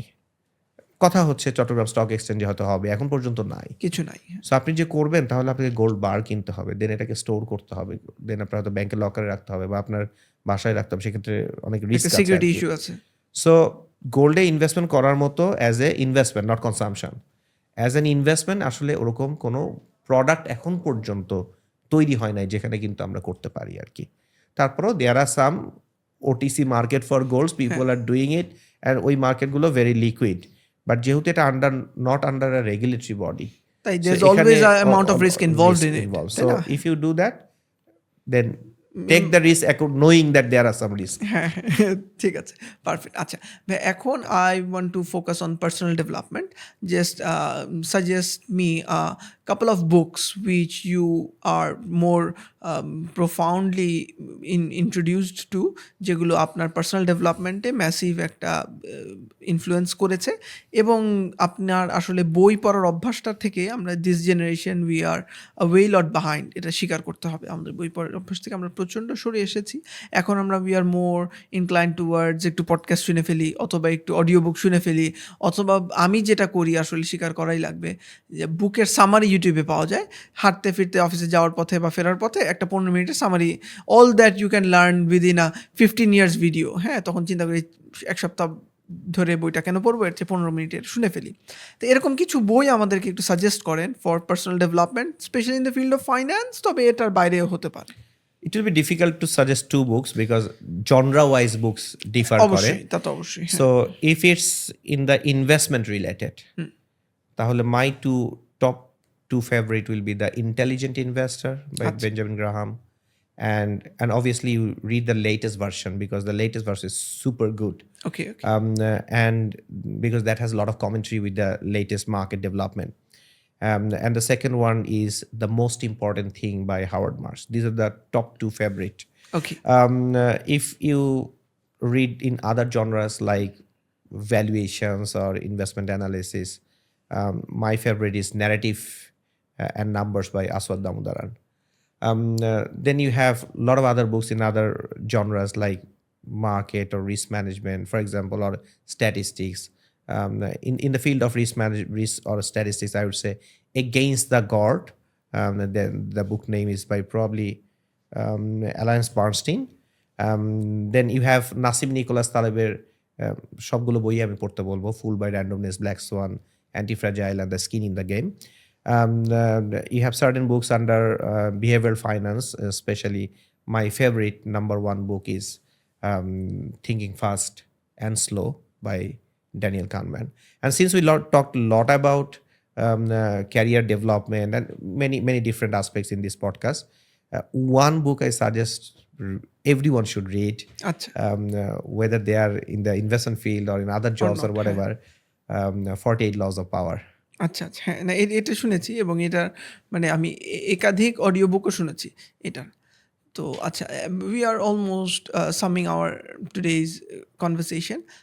So at this point, please আমি আপনাকে জিজ্ঞেস করব যে since you are a successful corporate at this point এবং you are also a proud father, a proud son, a proud husband, one thing that has got biggest influence on your personal life and at the same time your career trajectory as of today, এরকম একটা জিনিস influencing factor আপনি কি specify করতে পারেন কিনা? Um, I would say my wife, because she always tell me that if I do poorly, she will always criticize me where I have done poorly and what could I Acha, do. Whenever I take any job opportunities or whatever decisions or even personal finances, we always discuss among ourselves. Since she's also from finance department, so she understand that. So every time I do poorly or every aspects or communication or whatever, she always criticize me where I'm doing wrong. The original board member. Yes, because ultimately people around you who is under in your company they will not give right feedback. So she does that all the time, and I think that's being something that pushes me all the time. Perfect. Thank you, Bhaiya. So it was a very good discussion with you, the career trajectory, এবং এরপরে আমরা market নিয়ে কিছুটা আলোচনা করলাম. We had a good journey throughout your personal career development এবং আপনার student life এবং so on. তাই এর পরবর্তীতে আসলে I would love everyone to introduce you with Mr. Tarif, আমাদের IIBর আরেকজন co-founder. He has been working and navigating the students community also beyond Department of Finance, University of Dhaka. IBC একটা ice breaking community. Tarif Bhai has been leading it since last 7-8 years pretty successfully, and we are also planning to have further engagements and also expand this community beyond Dhaka. আমরা আমাদের বিভাগীয় শহরগুলোতেও we are having representatives এবং within Dhaka we are having campus ambassadors as far as BUP, NSU and DU is concerned. Thank you, Anaf, for your introduction, and thank you, Nafiz ভাই, আমাদেরকে সময়টা দিলেন, এতটা সময় দিলেন. এখন আমরা ডিসকাস করব আমাদের যে আজকে মূল আলোচনার যে বিষয়, যে ফাইন্যান্সিয়াল অ্যানালিস্ট কি, কেন, কিভাবে একটা প্র্যাকটিক্যাল গাইডেন্স আপনার কাছে পাবো ইনশাল্লাহ. উই আর রিয়েলি প্রাউড যে আপনি আমাদেরকে সময় দিচ্ছেন আজকে. সো আমাদের এই পডকাস্টের সাধারণত ফার্স্ট কোয়েশ্চেন থাকে হচ্ছে যে please tell me something about yourself, but আমি এই দুঃসাহস দেখাবো না. আপনাকে এই কোশ্চিন করলে আমার গণধলাই খাওয়ার চান্স আছে. বাট আমি যেটা জানতে চাইবো ইনস্টেড অফ দ্যাট, যে ভাই আমরা সবাই মোটামুটি আপনার লিঙ্কডইন ফলো করি, আপনার সোশ্যাল মিডিয়া ফলো করি, we know about your career and all. So if I ask you to introduce yourself in such a way, যেটা হয়তো বা সবাই আমরা জানি না আপনার সম্পর্কে, আপনার লিঙ্কডইনে ওভাবে পোর্ট্রে করা নাই, but you want us to know about. I think most people know who I am. Depending on the scenario, I wear many different hats. So আমার capital market professional, so currently কাজ করছি Dhaka bank securities. It's a brokerage firm, it's a 100% subsidiary of Dhaka Bank PLC. But my passionate area is like teaching and mentoring, and that is something I'm doing since 2010. In fact, তার আগেও আমি বিভিন্ন সময়ে কোচিংয়ে class নিয়েছি, but mostly CFA এবং FRM এই দুইটা প্রফেশনাল ডেজিগনেশন আমি মোস্ট ক্যান্ডিডেটস থেকে মেন্টরিং করে থাকি। এর পাশাপাশি আমি একটা প্রাইভেট বিশ্ববিদ্যালয়ে অ্যাডজাংক্ট ফ্যাকাল্টি হিসেবেও আছি। সো কর্মক্ষেত্রে আমি কাজ করছি ক্যাপিটাল মার্কেট প্রফেশনাল হিসেবে, but at the same time প্যাশনের জায়গা থেকে টিচিং এবং মেন্টরিংয়ের সাথে জড়িত, and that's who I am. Thank you for the brief and to the point answer. অনেকগুলো জিনিস জানতে পারলাম, যেমন আপনি শিক্ষকতা করছেন, এই জিনিসটা হয়তো অনেকেই জানেন না, বিশেষ করে বিশ্ববিদ্যালয় শিক্ষকতা করছেন, এটাও জানা ছিল না। বাট আমি বলবো ভাইয়ার যারা ডাইরেক্ট স্টুডেন্ট হতে পারছেন, they are all lucky, and I had the pleasure to have classes from Nafiz Al Tariq ভাই। এটা খুব ভালো জার্নি ছিল। সো নেক্সট কোশ্চিনটা একটু ভিন্নভাবে, সেটা হচ্ছে যে আমাদের আজকের সেশনটার টাইটেলটা হচ্ছে ফাইন্যান্সিয়াল অ্যানালাইসিস, কি কেন কিভাবে। তা এখন একটা বিষয় তো থাকে হচ্ছে যে আমি যখন একটা ইন্টারভিউ দিতে যাই, যদি আমি আপনার অর্গানাইজেশনে ইন্টারভিউ দিতে যাই বা একটা ফ্রেশ গ্র্যাড যখন দিতে যায়, তখন তাকে বলতে হয় যে আপনি এই পোস্টার জন্য, পজিশনটার জন্য বেস্ট ফিট কেন, এটা তাকে প্রুফ করতে বলা হয়। বাট আমি একটু কোশ্চেনটা যদি আদার ওয়ে অ্যারাউন্ড যদি জিজ্ঞেস করি, যে একটা মনে করেন যে আপনার খুব ভালো প্রসপেক্টিভ একটা ফ্রেশ গ্রেড আপনি দেখছেন, যিনি হচ্ছে খুব ভালো আপনার মতে ভ্যালু অ্যাড করতে পারে, খুবই মেধাবী, খুবই পরিশ্রমী আপনার মনে হচ্ছে as far as your experience of evaluating people, but he or she is a fresh grade. এখন তাকে সামহাও আপনাকে এই ইনভেস্টমেন্ট অ্যানালাইসিস বা ফাইন্যান্সিয়াল অ্যানালাইসিস এই ক্যারিয়ারটাকে সম্পর্কে তাকে একটু উদ্বুদ্ধ করা বা পিচ করার যদি ব্যাপার থেকে থাকে, সেটা ভাইয়া আপনি কিভাবে করবেন? I think most people have certain knacks, যে সে কোন জিনিসটা পছন্দ করে। অনেকেই আছে যে সে হয়তো জানে না কোনটা তার পছন্দ, so they figure out. So যারা আসলে স্টুডেন্ট লাইফে পড়াশোনা করতে যেয়ে তো তাকে বিভিন্ন প্রজেক্ট, প্রপোজাল বা প্রেজেন্টেশন দিতে হচ্ছে, ওখানে বিভিন্ন ধরনের কাজ করতে হচ্ছে। সো আমি বলবো যে কাউকে আমি আসলে পিচ করব না, রাদার তার যদি ইন্টারেস্টের জায়গাটা থাকে, যে আমি একটা কোম্পানির ফাইন্যান্সিয়াল স্টেটমেন্ট অ্যানালাইসিস করতে চাই, একটা কোম্পানি অ্যানালাইসিস করতে চাই, কোম্পানিটার ভ্যালিউ কেমন এটা বুঝতে চাই, কোম্পানিটাতে ক্রেডিট এক্সটেন্ড করা ঠিক হবে কিনা এই জিনিসগুলো বুঝতে চাই। সো সেই জন্য এই জিনিসটাতে এনজয় ফিল করে, সেক্ষেত্রে আমি বলবো যে তাকে আমরা উদ্বুদ্ধ করব। বাট কেউ যদি এই এনজয়মেন্টটা না থাকে, সে যদি এটাকে ফ্যাসিনেটিং মনে না করে, অবভিয়াসলি তাহলে তার আরও আদার্স ইন্টারেস্টের জায়গাটা আছে। সো যার যেখানে আসলে ইন্টারেস্ট সেখানে কাজ করাটাই better. So I won't pitch, rather I'll guide someone who is interested. Already interested, nice, চমৎকার। এখন নেক্সট কোশ্চিনটা আমি বলবো যে আমরা যারা এখন অলরেডি স্টুডেন্ট ফ্রেশ গ্র্যাড, যারা মানে ফ্রেশ গ্র্যাড না, যারা হচ্ছে মানে ইউনিভার্সিটিতে পড়াশোনা করছে, ফাইন্যান্স বা বিজনেস বা এই জায়গাগুলোয় পড়ছে, মানে তাদের ওরিয়েন্টেশনটা, তারা যারা ফাইন্যান্সে ঢুকতে চায়, দেশে বা দেশের বাইরে ফাইন্যান্সিয়াল অ্যানালিস্ট বা অন্যান্য রোলগুলোতে যারা আসতে চায়, মোস্টলি ফাইন্যান্সিয়াল অ্যানালিসিস যেহেতু আজকে এটা আমাদের টপিক, তো তাদের এই পড়াশোনার জায়গাটা কীরকম হওয়া উচিত, মানে চিন্তাভাবনার জায়গাটা কীরকম হওয়া উচিত, মাইন্ডসেট, এবং যেহেতু অনেক রকমের সাবজেক্ট থাকে সেটার ভিতর থেকে কীভাবে চুজ করা উচিত, মানে এই গাইডেন্সটা যদি একটু দিতেন। ফার্স্ট অফ অল, এখন যেহেতু ইন দিস এরিনা আমরা information is available everywhere, so in fact we have too much information than necessary. So you can readily go to a company, any public company, whether it's in Bangladeshi company or like global company. You can go to their website, you can download the annual reports, and you can read. So if you have that curiosity, যে আমি financial analysis করব অথবা কোম্পানিটা analysis করব, why this company is doing well, অথবা এই কোম্পানিটা ভবিষ্যতে থ্রেট ফিল করতে পারে কিনা, তো you can download the annual report and you can read about the company. কোম্পানির কোনো নতুন প্রোডাক্ট লঞ্চ করছে, নতুন সার্ভিসেস লঞ্চ করছে, কোন দিকে যাচ্ছে না যাচ্ছে। So ultimately one should have a practical knowledge about it. এবং যখন আমরা আসলে বিশ্ববিদ্যালয়ে পড়ছি তখনই কিন্তু আমরা এই কাজগুলো করতে পারি। অনেক সময় আমাদের কোর্স ওয়ার্কে এই কাজগুলো দেয়া হয়, but why should I be confine myself in that? So I can go to, like, I can download the Apple 10K and read about like Apple যে নতুন ফোন লঞ্চ করলো, বা সামনে হয়তো নতুন M5 আসছে, নতুন সার্ভিসেস আসছে। So how that will be like reflected in the marketplace. Marketplace. And also এরকম যখন কোনো announcement আসে, we can also look at the stock prices as well, যে এটা broader market কিভাবে নিচ্ছে। আমাদের নেক্সট কোয়েশ্চেনটা হচ্ছে যে যারা ফাইন্যান্সিয়াল অ্যানালিস্ট হতে চায়, ইউনিভার্সিটিতে পড়ছে, হয়তো ফার্স্ট ইয়ার, সেকেন্ড ইয়ার বা থার্ড ইয়ার এরকম যারা আছে, তাদের পড়াশোনার সাথে সাথে অন্যান্য কাজ, এক্সট্রা কারিকুলার, মানে কিভাবে তারা এটাকে নিজেকে প্রিপেয়ার করবে? সো আই থিঙ্ক যেহেতু আমরা পড়াশোনা করছি, সে একজন ফাইন্যান্স গ্র্যাজুয়েট যে ফাইন্যান্সে পড়াশোনা করছে, সে also want to analyse a real company, এবং সে যখন জব মার্কেটে আসবে সে হয়তো একটা রিয়েল কোম্পানি অ্যানালাইসিস করবে। অ্যান্ড সে হয়তো বাংলাদেশেও কাজ করতে পারে, সে বিদেশেও কাজ করতে পারে। So ultimately it is very easy to download a company's annual report and read. So first step should be to know about the company, like what's the business model of the company, company কী ধরনের product sell করে, company কী ধরনের সার্ভিসে sell করে। Then you can go to the numbers, এবং year to year নাম্বারসগুলো কেমন চেঞ্জ হচ্ছে। So once you go to there, so আপনি দেখবেন যে আপনার এখানে একটা ভালো লাগবে যে একটা কোম্পানি ওভার দ্য লাস্ট 5-6 ইয়ার্সে হয়তো রেভিনিউ ডাবল হয়ে গেছে বা প্রফিট ডাবল হয়েছে, জি, কোন স্ট্র্যাটেজি ফলো করলো, মার্কেট কেমন ছিল, অন্য কোম্পানি কেন পারফর্ম করতো, এই কোয়েশ্চেনগুলো, এই কিউরিয়াসিটিগুলো আপনার মধ্যে জি, আসবে।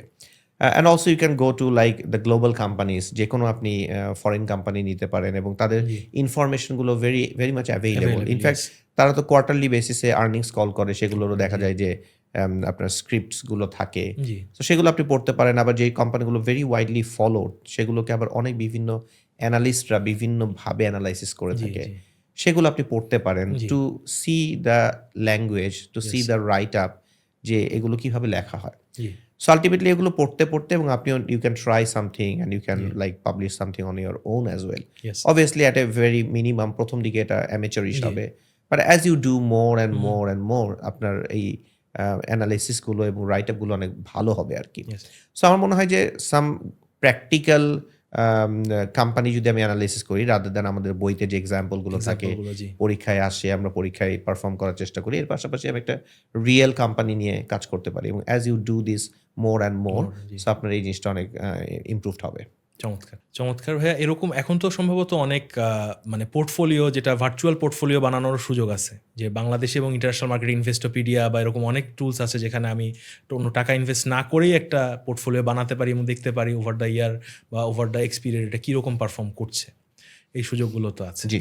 আর যেহেতু একটা গ্যাপের কথা আসলো, so one of the topics is যে এটা রিয়েল লাইফ, যেহেতু আমরা থিওরিটিক্যালি একটা পড়াশোনা করি, একটা ভ্যালুয়েশন, বিভিন্ন মডেল ফলো করি, তারপর অনেকগুলো ওই যে বললেন যে কেস স্টাডি করি সামথিং, সো অবশ্যই একাডেমিশিয়াতে একটা টু সাম এক্সটেন্ড আমাদেরকে এগিয়ে নিচ্ছে। সেটার বাইরে আপনি বললেন যে প্র্যাকটিক্যালি আমরা কোর্স ওয়ার্কের বাইরেও রিয়েল ইয়েটা করছি। এর পাশাপাশি এই যে ইন্টার্নশিপ বা অ্যাপ্রেন্টিসশিপ বা তার যে নেটওয়ার্ক, এইটার ইকোসিস্টেমটা তো বাংলাদেশে আমার মনে হয় খুব একটা ওই অতটা ফর্মাল না, আমরা হয়তো বা অতটা ফ্রুটফুল ওয়েতে এটা তৈরি করতে পারিনি। বাট ব্যক্তি উদ্যোগে কেউ যদি চায় যে সে ফর এক্সাম্পল আমি একটু শিখতে চাই আর ভালো মতো শিখতে চাই, তাহলে তার পক্ষে মানে নেটওয়ার্কিং করা বা একজন যিনি অলরেডি এক্সপেরিয়েন্সড তাদের সাথে কানেকশন করার ওয়েজগুলো কি? একটা তো লিঙ্কডইন আর সোশ্যাল মিডিয়া আরও হতে পারে, তাছাড়া আর কি আছে? এটার ব্যাপারে আপনার সাজেশনগুলো কীরকম? I think best way to do this is like first try to meet them, try to knock them, and make yourself in a situation like তারা হয়তো মনে করবে যে আপনার সাথে কথা বললে তাদেরও একটা বেনিফিট আছে। সো আচ্ছা। you have to show yourself that you have genuine interest, Yes. you possess some knowledge, you have genuine curiosity, then there are people who will give time to you. So in that case, you can go to them, you can do some work for them. Yes. কিছু volunteer বেসিসে কাজ করলেন। জি। অনেক ক্ষেত্রেই দেখা যায় বিভিন্ন ধরনের ক্লাব থাকে, অ্যাসোসিয়েশন থাকে, সো সেখানে ভলান্টিয়ার বেসিসে কাজ করা যায়। So find out a mentor, yes. More than one, and try to get knowledge from them, how they work, and they can guide you. So ভাইয়া, আপনি যেহেতু বাংলাদেশের সিএফএ সোসাইটির পার্ট ছিলেন, অ্যাজ ফার অ্যাজ ডিরেক্টর ছিলেন, right? Yes. এবং এই সিএফএর আমি মনে করি বাংলাদেশের ওয়ান অফ দ্য পাইওনিয়ারিং পিপলদের মধ্যে আপনি একজন। আপনার অনেক স্টুডেন্ট আছে যারা সিএফএ কমপ্লিট করেছে। তো সিএফএর যে কারিকুলামটা, এটা তো মোস্টলি আমার মনে হয় যেগুলো খুব ডেভেলপড কান্ট্রিজ আছে, ইউএসএ, কানাডা, মানে যে ফুল ফ্লেজেড, যাদের এখানে সব ধরনের ফাইন্যান্সটা আসলে একদম পুরো ফুল ফ্লেজেড ওয়েতে কাজ করছে তাদের জন্য। বাট বাংলাদেশের মার্কেটে যদি আমরা চিন্তা করি যে there are some few things, correct me if I am wrong, আমি একটু স্টাডি করছিলাম আপনার সাথে কথা বলার আগে, যেমন বাংলাদেশের most of the mutual fund or DSC 30 এদের year on year rate of return যদি আমি দেখি যে, এবং এর সাথে যদি আমি কম্পেয়ার করি বাংলাদেশের রিস্ক ফ্রি রেট দিলে আমি কী ধরতে পারি, টি বিল বা টি বন্ড ধরতে পারি, তাইলে আমার রিস্ক ফ্রি রেটের সাথে তো আমার রিস্ক প্রিমিয়াম অ্যাড করে আরও বেশি হওয়ার কথা, তাইলে তো ওগুলো প্রফিটেবল হচ্ছে না, মানে most of the mutual funds and even DSC 30 blue chips যেগুলো আছে। তাইলে তো আমার ফাইন্যান্স থিওরি তো বাংলাদেশের মার্কেটে আসলে আক্ষরিক অর্থে অনেক, মানে এই জায়গাতে আমি বলবো যে মানে এটা কি আমি বলতে পারি যে আসলে মেক্স সেন্স করতেছে না সোজা মোটা দাগে বলতে গেলে? I would disagree, first of all. প্রথম কথা হচ্ছে যে some of the asset managers are doing very well despite the market did not perform well over the last 10-15 years. So there are many asset managers but very few are doing well. ওকে, তো একটা প্রশ্ন চলে আসে তারা কেন ভালো করছে বা কেন ভালো করেছে। সো আপনি যদি দেখেন তাহলে দেখবেন যে তাদের অ্যাসেট অ্যালোকেশন, তাদের স্টক পিকিং, তাদের focus mostly on long term. তারা রিটেইল যারা খুব ছোটোখাটো ইনভেস্টর অথবা ইভেন যারা many institutional investors behave like আ রিটেইল, সো তাদের মতো করে তারা ইনভেস্ট করে নাই। একটা পয়েন্ট হচ্ছে যে আমাদের overall market did not perform well over the last 10-15 years. Okay, এরকম একটা টাফ সিনারিওতে ভালো রিটার্ন জেনারেট করা কিন্তু খুবই কঠিন। কঠিন, ইয়েস, তারপরেও there are lot of people who have done really really well. So তারা ভালো কেন করলো?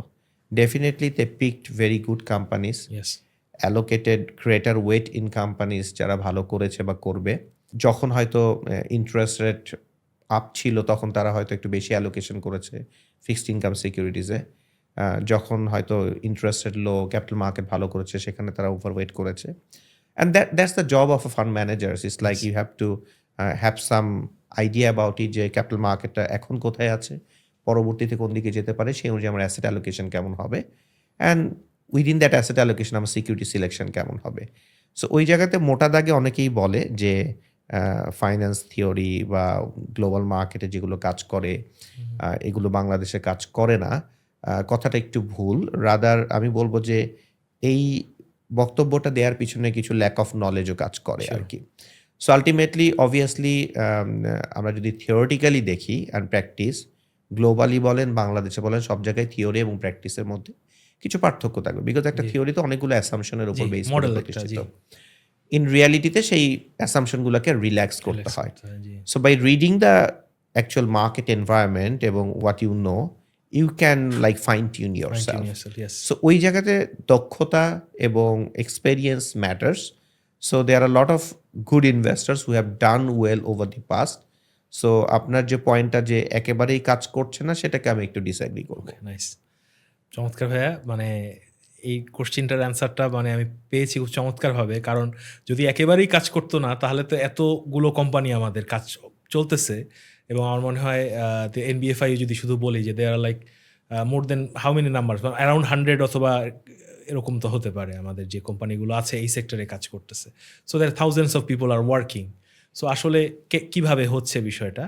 So yes, I got your answer. And আরেকটা কোশ্চিন আমার এইটার ইয়ার থেকে যে ঠিক আছে, আমরা তো এই সিএফএ পড়ছি বা ফাইন্যান্স আমরা যারা পড়ছি বা বিজনেস পড়ছি, এখানে একটা রিসেন্টলি একটা ডিবেট আসছে আমাদের যে গ্রুপটা আছে, আপনি জানেন কমিউনিটি গ্রুপ একটা আছে আমরা আইবিসিতে, ওখানে আসছিল যে সামওয়ান একটা পোস্ট করছে এরকম যে এখন তো ম্যাথমেটিক্স আসলে করা লাগে না, but most of the things like আমি একটা পিভি বের করবো, আমি ফাইন্যান্সিয়াল ক্যালকুলেটার ইউজ করতেছি বা এক্সেল ইউজ করতেছি, তাহলে আমি ফর্মুলাটা কেন মুখস্থ করবো? বাট আবারটা আরেকজনের ডিবেট হইতেছে না, আমার তো ফর্মুলাটা জানা লাগবে, নাইলে আমি হয়তো বা এটা তাহলে তো অটোমেশন এআই তো করে দিতে পারে, কারণ ও তো ফর্মুলা জানে। তাহলে আমি যদি ভিতরেরটা না জানি তাহলে হবে। আরেক গ্রুপ বলতেছে শুধু ফর্মুলা জানলেই হচ্ছে না, ফর্মুলাটা কেন আসতেছে প্রেজেন্ট ভ্যালুর নিচে, যেহেতু আমার রেট অফ রিটার্নের উপর পিরিয়ডটাকে আমি এক্সপোনেন্ট আকারে দিচ্ছি, কেন দিচ্ছি, এই যে কেন হইলো এটা আমার জানা লাগবে। কারণ যখন আমি মডেল ট্রেন করব বা আর একটু ম্যাথমেটিক্যাল আর একটু ভালো কিছু বানাইতে যাব, so I need to know the reasoning behind it. So 3টা ভিউজ আছে এইখানে। সো এই 3টা ভিউজের যে একটা ডিবেট, এই ব্যাপারে আপনার কন্ট্রিবিউশনটা কীরকম, মানে আপনার বক্তব্যটা কি এই বিষয়টায়? Nowadays এটা আরো বেশি আসছে because with the emergence of artificial intelligence, because if there is a math এই ম্যাথটা তো আপনি চ্যাট জিপিটি বা অন্য যে কোনো আর্টিফিশিয়াল ইন্টেলিজেন্সকে যদি আপনি জিজ্ঞাসা করেন, জি সে অনেক ফাস্টার করতে প্রোডাক্ট পারবে। করতে পারে। জি তো সে যদি অনেক ফাস্টার করতে পারে, জি তাহলে আমার এটা করার আর তো দরকার আছে কিনা, আমার শিখার দরকার আছে জি কিনা। তাহলে আমরা যে বাচ্চা-কাচ্চাদেরকে স্কুলে পড়াচ্ছি, তাদেরকে ম্যাথ শেখানোর দরকার আছে কিনা? এখন আরো বেশি দরকার আছে। কারণটা হচ্ছে এরকম যে, আমি যদি আমার ক্যালকুলেশনটাকে আউটসোর্স করে দেই, জি আমার থিংকিংটাকে আউটসোর্স করে দেই, জি তাহলে আমি অ্যাজ এ মানুষ আমার যে আসলে একটা থিংকিং ক্যাপাসিটি আছে, সেটাকে কিন্তু আমি আউটসোর্স করে দিচ্ছি। জি so math is very important because math is the logic, জি ইজ দি আপনি কোনো একটা ডিসিশন যখন নিচ্ছেন, জি। আমরা যে সকল ডিসিশন নেই আন্ডার আনসার্টেনটি, জি সো আমরা কিছু প্রবাবিলিটি আমাদের Yes. মাথার মধ্যে কিন্তু কাজ করে। জি maybe we are not doing the math, but আমাদের মেন্টাল মডেলের মধ্যে লজিকগুলো Logic কাজ কাজ করছে করে, আর জি। কি। সো যখন আপনি ম্যাথটা জানেন, ফর্মুলাটা জানেন, এটা কিভাবে কাজ করছে, তখন যে আপনি আপনার ইনটুইশন থেকে ডিসিশনটা নিচ্ছেন, জি সো আপনার ইনটুইশনটা আরো ভালো হবে।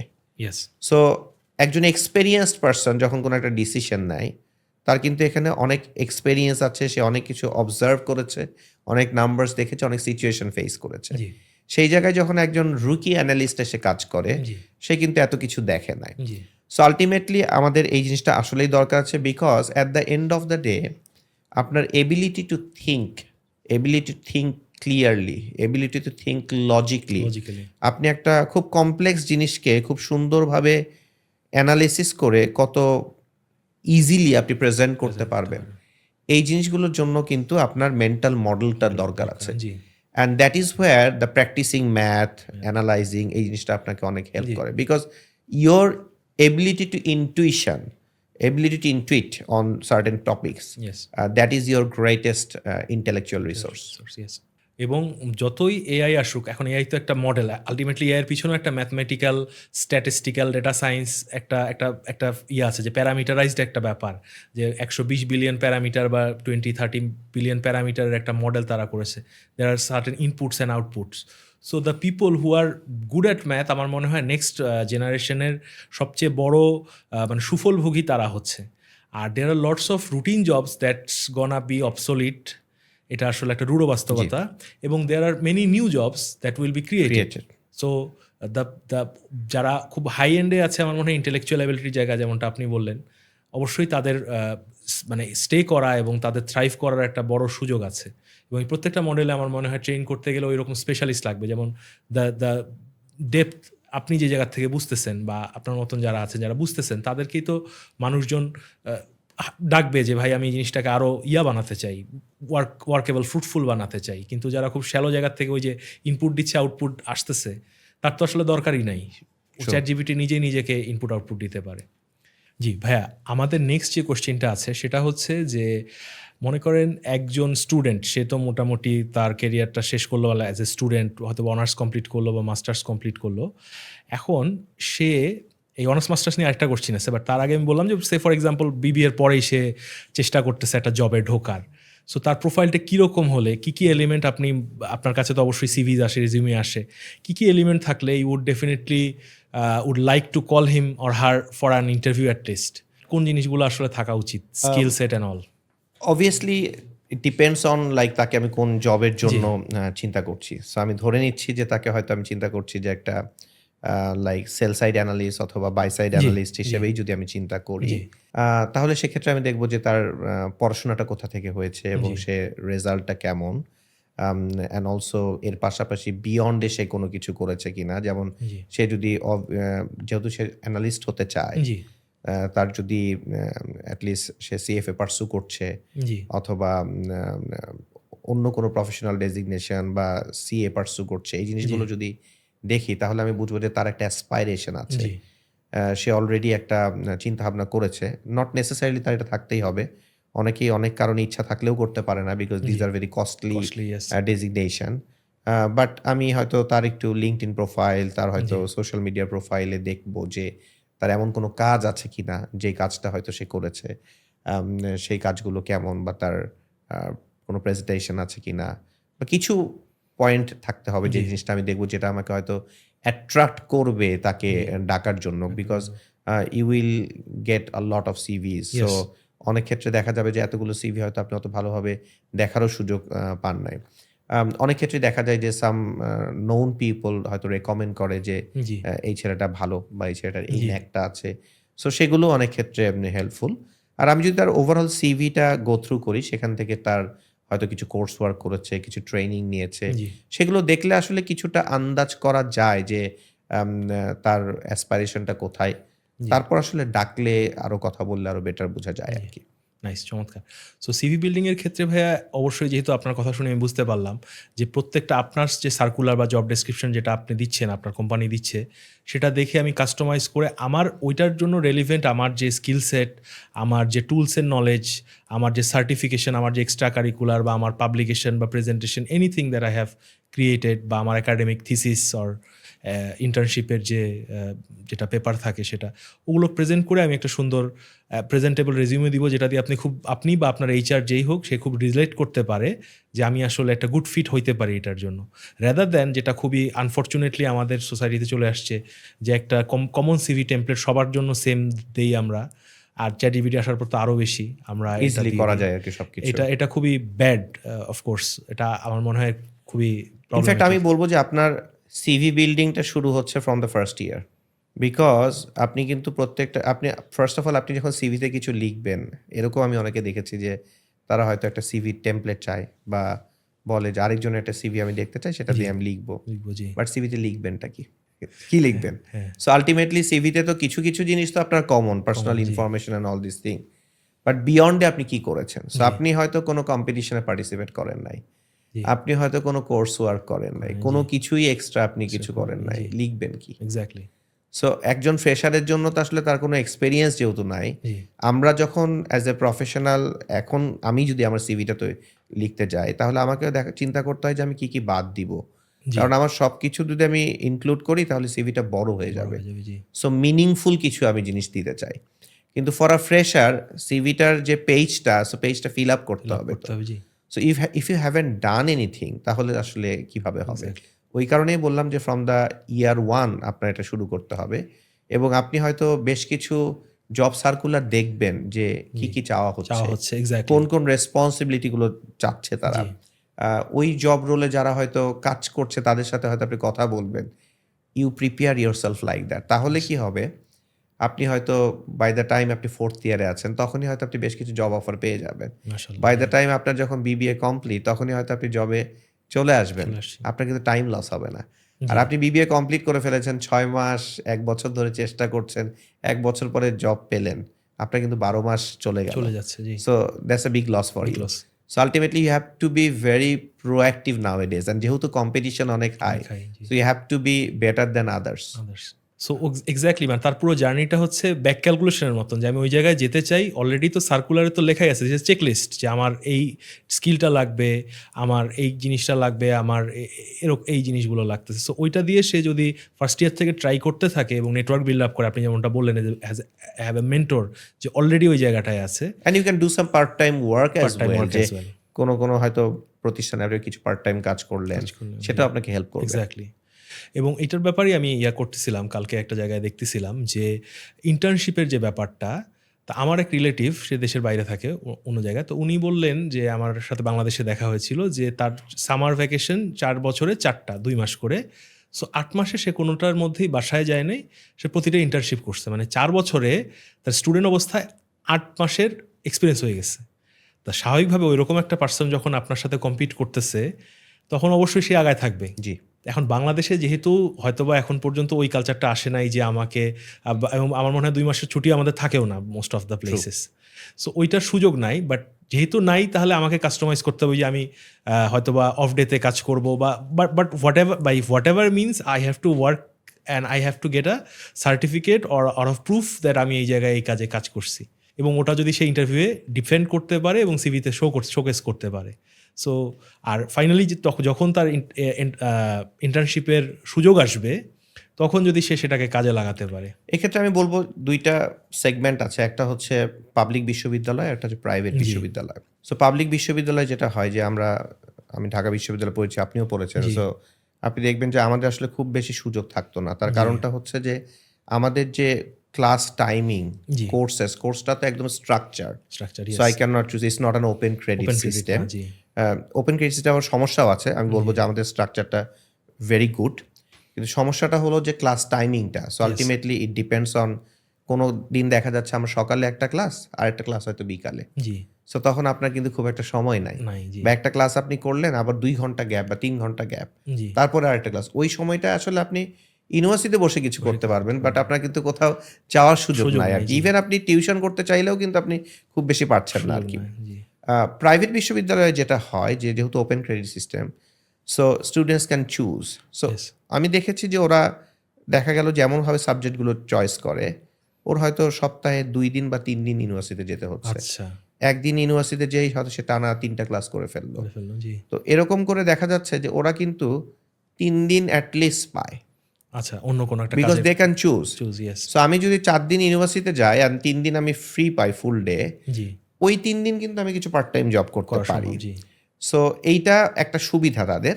জি। অসুবিধা হচ্ছে ওপেন ক্রেডিট সিস্টেমে দেখা যায় যে সবাই একই সিস্টেমে থাকে না, জি। সো আলটিমেটলি ওই ক্ষেত্রে কিছু অসুবিধা আছে, but in terms of part time job করার ক্ষেত্রে বলবো যে বেশ কিছু সুবিধা আছে ফর প্রাইভেট বিশ্ববিদ্যালয়। Yes. আবার পাবলিক বিশ্ববিদ্যালয়েও যারা হয়তো আর্টস ফ্যাকাল্টিতে আছে জি, বা জি। ওখানে হয়তো এমন কোনো সাবজেক্টে পড়ছে যেখানে হয়তো তার খুব বেশি ক্লাসের ইয়েটা নাই, প্রেশারটা নাই, তখন কিন্তু তারা সেই সুযোগটা সুযোগটা পায় আর আছে। কি। সো আরেকটা খুব কমন কোশ্চিন আসে, আমরা যেহেতু একটা কমিউনিটি চালাই স্টুডেন্টদের, আপনি জানেন, সেখানে যে আমরা যে জবে যে যাব, মানে এখন আমাদের তো যেহেতু পাবলিক ইউনিভার্সিটি নর্মালি বিবিএ এর পরেই এমবিএটা শুরু হয়ে যায় হয়তো বা 6 মাস গ্যাপ দিয়ে। তখন অনেকে বলে যে আমরা কি 1 বছর জবের এক্সপোজার নিয়ে তারপরে এমবিএ করতে আসবো, বা অনেক ক্ষেত্রে 1-2 বছর 3 বছর পরে এসে ইভিনিং এমবিএ করবো, সো দ্যাট, এবং উন্নত বিশ্বে আমরা যেমনটা জানি বড় বড় বিজনেস স্কুলে জব এক্সপিরিয়েন্স ছাড়া এমবিএতে নেও না, অ্যাপ্লিকেশন তারা রিজেক্ট করে দেয়। So what do you suggest, যে যারা আসলে যার কোর টার্গেট হচ্ছে যে এই বিজনেস ফাইন্যান্সিয়াল অ্যানালিস্ট হবে, তাদের জন্য আপনি কোনটা প্রেফার করেন, যে এমবিএটা কিভাবে করবে? There is no one size fits all. এখানে আমাদের দেশের স্ট্রাকচারের সাথে বাইরের স্ট্রাকচারে বেশ কিছু পার্থক্য আছে। জি। আমি নিজেও আসলে বিবিএ কমপ্লিট করার পর ইমিডিয়েটলি এমবিএতে জয়েন করে ফেলি এবং শেষ করে ফেলি একটানা। জি। একটা যুক্তি থাকে অনেকে যে আম পরবর্তীতে দেখা যাচ্ছে মাস্টার্স আর অনেক কারণে করা হয় না আরকি। জি। বা ইভিনিং এ যে সে করবে ওই টাইমটাও পাওয়া হয় না। জি। তার জবে হয়তো অনেক প্রেশার থাকে and all this thing. And also public বিশ্ববিদ্যালয়ের ক্ষেত্রে দেখা যায় যে আমাদের এমবিএটা যেহেতু পাবলিক বিশ্ববিদ্যালয়, আমরা সাবসিডাইজড, সাবসিডাইজ সো ইয়েস। এখানে অনেক kind of free. Free yes. যেটা হয়তো আপনার পরবর্তীতে ইভিনিং এমবিএ করতে গেলে একটা বড় অনেক অঙ্কের টাকাও জি, কিন্তু লাগে জি, আরকি। জি। আমরা যদি বলি যে আসলে জবের জন্য আসলে দরকার আছে কিনা, এমবিএটা মেবি নট নিডেড। আচ্ছা। বিবিএ করার পরেই যদি আপনি জবটা শুরু করে ফেলতে পারেন এবং জবের এক্সপেরিয়েন্সটা আপনার যদি আপনি সামনে আগান, সো এটা খুব একটা সমস্যা হবে না। বাট এইটাকে কমপ্লিমেন্ট করার জন্য আপনি যেটা করতে পারেন, কিছু প্রফেশনাল ডেজিগনেশন পারসু করতে পারেন জি। জব করতে, করতে। আর এমবিএটা যদি পসিবল হয় দেশের বাইরে করতে পারাটা বেটার, বা মাস্টার্স যদি কেউ করতে চায়, অনেকেরই তো আসলে দেশের বাইরে যাওয়ার একটা অ্যাসপাইরেশন আছে। জি। একটা সিগনিফিক্যান্ট নাম্বার অফ পিপল কিন্তু এখন চিন্তা করে যে তারা বাইরে যেয়ে কিছু জি, করবে আরকি। তো সেই ক্ষেত্রে তারা চিন্তা করতে পারে যে আমি অনার্সটা করলাম, দেন একটা সার্টেন ইয়ার্স অফ এক্সপেরিয়েন্স এর পরে আমি বাইরে এমবিএ বা মাস্টার্স হোয়াটএভার তারা টার্গেট করছে সেটা করতে পারে। But there are many people for hmm, যারা হয়তো মনে করছে যে আমি যদি এখন এমবিএটা না করি, পরবর্তীতে আমার করা হবে না। মাস্টার্সটা আমার লাগবে। যদিও আসলে তার জবের জন্য may not be needed, but আমাদের সোসাইটিতে দেয়ার আর মেনি কারণেই মাস্টার্সটা অনেকেই ওইটাকে আমরা আসলে ইগনোর করতে পারি না, জি। Societal pressure. তখন তারা হয়তো দেখা যাচ্ছে যে একটানা করে ফেলে। সো জি। There is no one size fits all strategy, and also এইটা বেটার ওইটা না। সবকিছুর প্রস অ্যান্ড কনস আছে। অ্যাকচুয়াল পারসন উইল ডিসাইড যে তার অ্যাসপাইরেশন অনুযায়ী কোনটা আসলে করতে পারবে। এক্স্যাক্টলি ভাইয়া।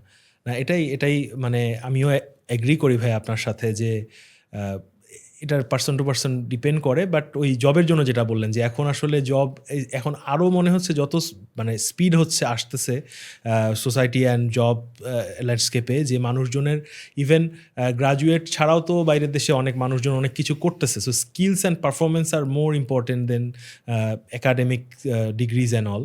বাংলাদেশে হয়তো ওই লেভেলে আসে নাই, আইটি সেক্টরে অনেকখানি আসছে, বাট অন্যান্য সেক্টরে হয়তো বা সময় লাগবে।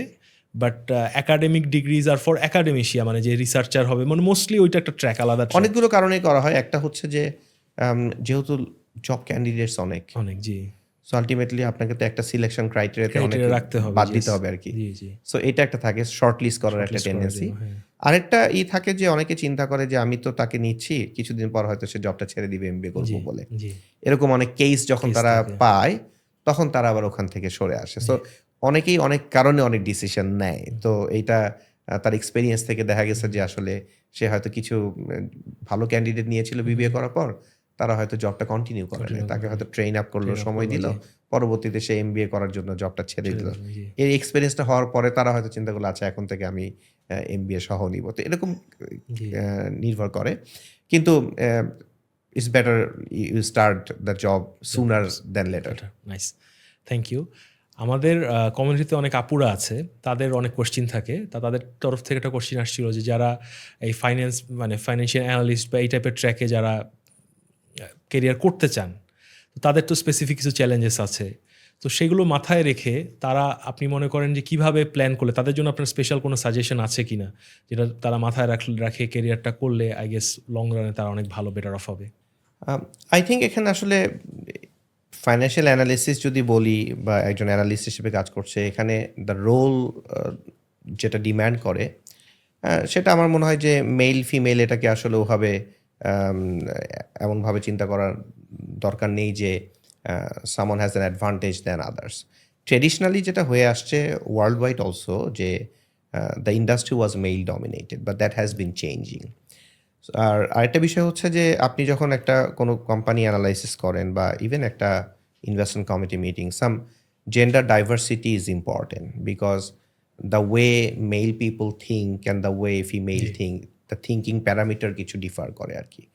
সো আপনার যদি একটা ইনভেস্টমেন্ট কমিটিতে মেল ফিমেলের একটা কম্বিনেশন থাকে, আপনার একটা টিমে অ্যানালিসিস করছে, সো অ্যানালিস্টদের মধ্যে যদি মেল ফিমেল একটা কম্বিনেশন থাকে, that can give you better diversity, better edge compare to others. So আমার মনে হয় যে এই জায়গাটাতে আসলে ওরকম জেন্ডার স্পেসিফিক কিছু নাই, rather I will encourage most of the female people to try for this, and also they can bring some more diversity, bring some more perspective into the decision making. অবশ্যই ভাই, এই জিনিসটা খুব চমৎকার লাগলো যে শুধু যদি আমার একটা মেল পুরো মেল একটা বোর্ড হয় বা কমিটি হয়, সেখানে অবশ্যই একটা বায়াস হতে পারে, এরকম একটা ব্যাপার অবশ্যই আছে। সো দ্যাট এটা ব্যালেন্সড হলে অবশ্যই বেটার ডিসিশনস আসার চান্স আছে। যারা নন ফাইন্যান্স বা নন বিজনেস ব্যাকগ্রাউন্ড থেকে আসছেন, বাট তাদের খুব ইচ্ছা হয়তো বা যে ফাইন্যান্সিয়াল অ্যানালিস্ট হিসেবে নিজের কেরিয়ারটা করবেন, এখন দেখা যাচ্ছে বিভিন্ন ইঞ্জিনিয়ারিং বা ফিজিক্স এই জাতীয় অনেক ট্র্যাক থেকে অনেকে আসছেন আমার মনে হয় ফাইন্যান্সিয়াল অ্যানালিস্ট এই ট্র্যাকগুলোতে, তাদের জন্য ভাইয়া সাজেশন কি? এরকম আসলে আমি অনেক স্টুডেন্ট পাই যারা আসলে ইঞ্জিনিয়ারিং ব্যাকগ্রাউন্ড অথবা সায়েন্স ব্যাকগ্রাউন্ড অথবা ডিফারেন্ট টাইপস অফ ব্যাকগ্রাউন্ড থেকে they are transitioning into finance. So I think what they can do, যেহেতু তার একটা লাইনে, যেহেতু সামন ফ্রম অ্যান ইঞ্জিনিয়ারিং, সে আমি ধরে নিব যে সে অলরেডি গুড অ্যাট ম্যাথ, তারা হয়তো একটা সার্টেন সেক্টরে বা সার্টেন কোন বিষয়ে সে ইঞ্জিনিয়ারিং করেছে সেটার উপর ডিপেন্ড করবে যে কোন সেগমেন্টে তার একটা ভালো দখল আছে। সেখান থেকে সে যদি ফাইন্যান্সে ট্রানজিশন করতে চায়, it won't be difficult because তার যে জিনিসটা লাগবে টু আন্ডারস্ট্যান্ড দ্য বিজনেস, প্রথমে একটা বিজনেসকে বোঝা, বিজনেস পার্সপেক্টিভটা বোঝা, বিজনেস মডেল বোঝা, then some sort of accounting and finance numbers. So ultimately সেগুলো সে যদি কিছু সার্টিফিকেশন কোর্স করে বা সে যদি কোনো প্রফেশনাল ডেজিগনেশন নেয়, ধরেন সে সিএফএ করলো অথবা অনেকে হয়তো সিএর দিকে যেতে পারে বা এসিসিএ করলো বা সিএফপি করলো বা এফআরএম করলো। So ultimately they can easily transition into the finance. আপনি যদি দেখেন যে গ্লোবালি যত লিজেন্ডারি ইনভেস্টার্স আছে, কয়জন আসলে একদম কোর ফাইন্যান্স থেকে আসছে? দেয়ার আর লট অফ পিপল যারা অনেক ডিফারেন্ট ব্যাকগ্রাউন্ড থেকে এসে ফাইন্যান্স ইনভেস্টমেন্টে এসে ইনভেস্টমেন্ট অ্যানালিস্ট হয়েছে বা ভালো ইনভেস্টমেন্ট ম্যানেজার হয়েছে, এরকম প্রচুর হিস্ট্রি আছে।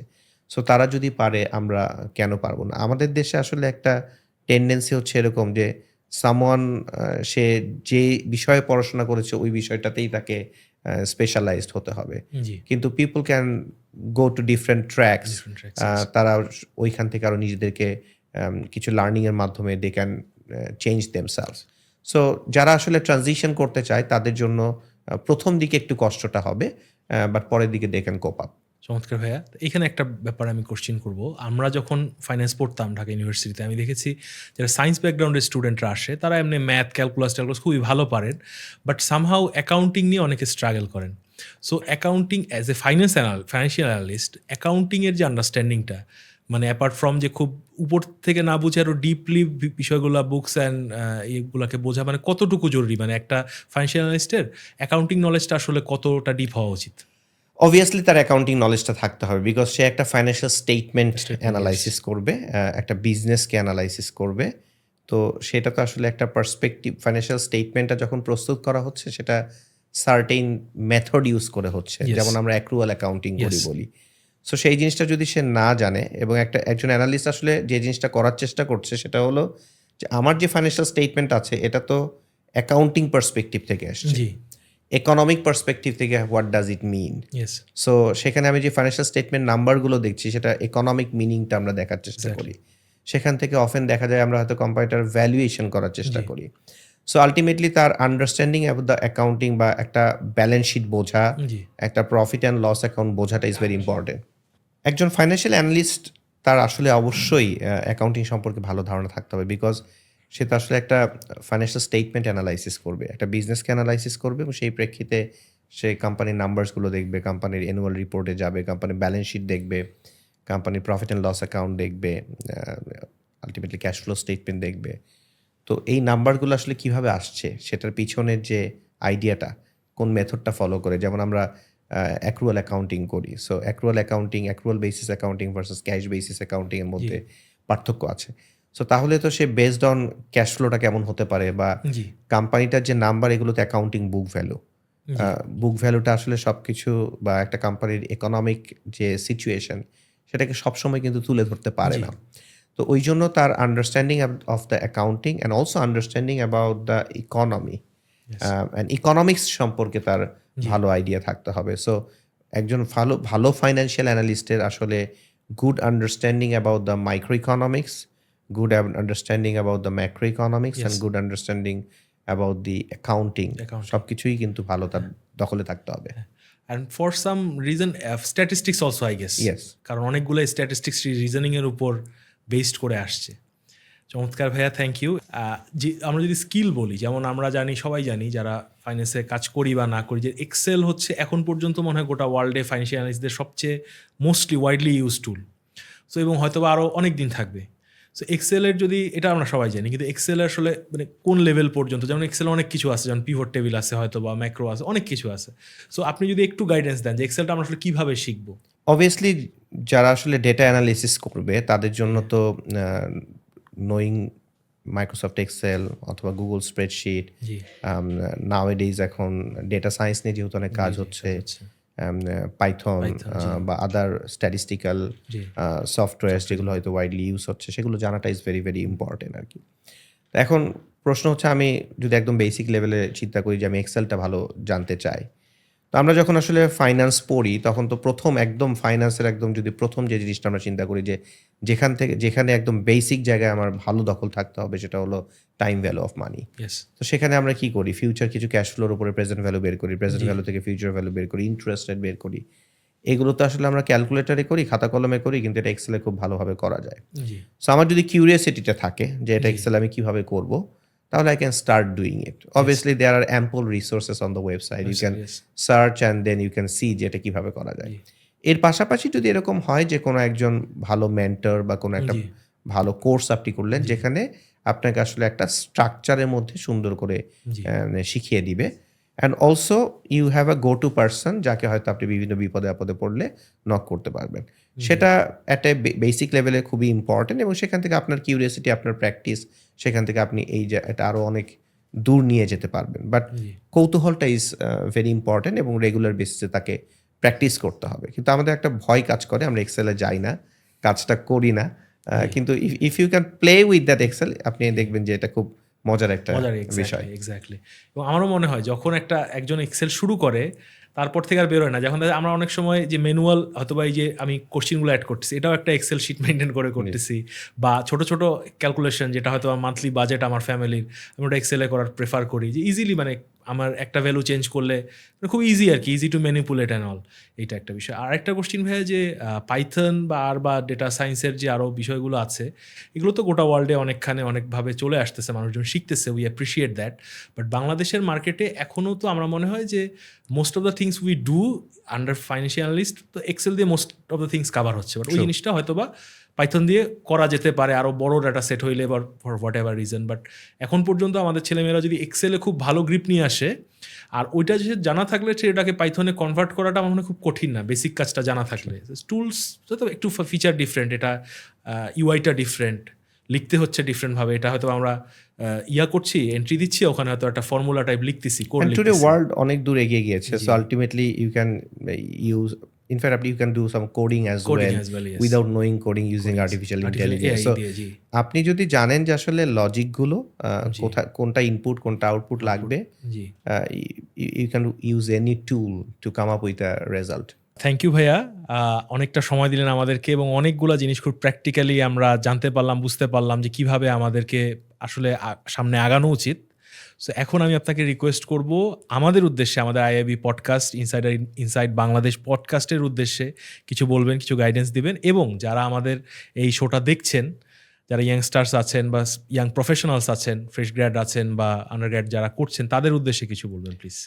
Thank you for inviting me, and also thank you both Tarif and Ahnaf for creating this community I have been following for a lot of years, because this is something actually connecting the seniors and juniors of the finance community, especially Dhaka University Finance Department.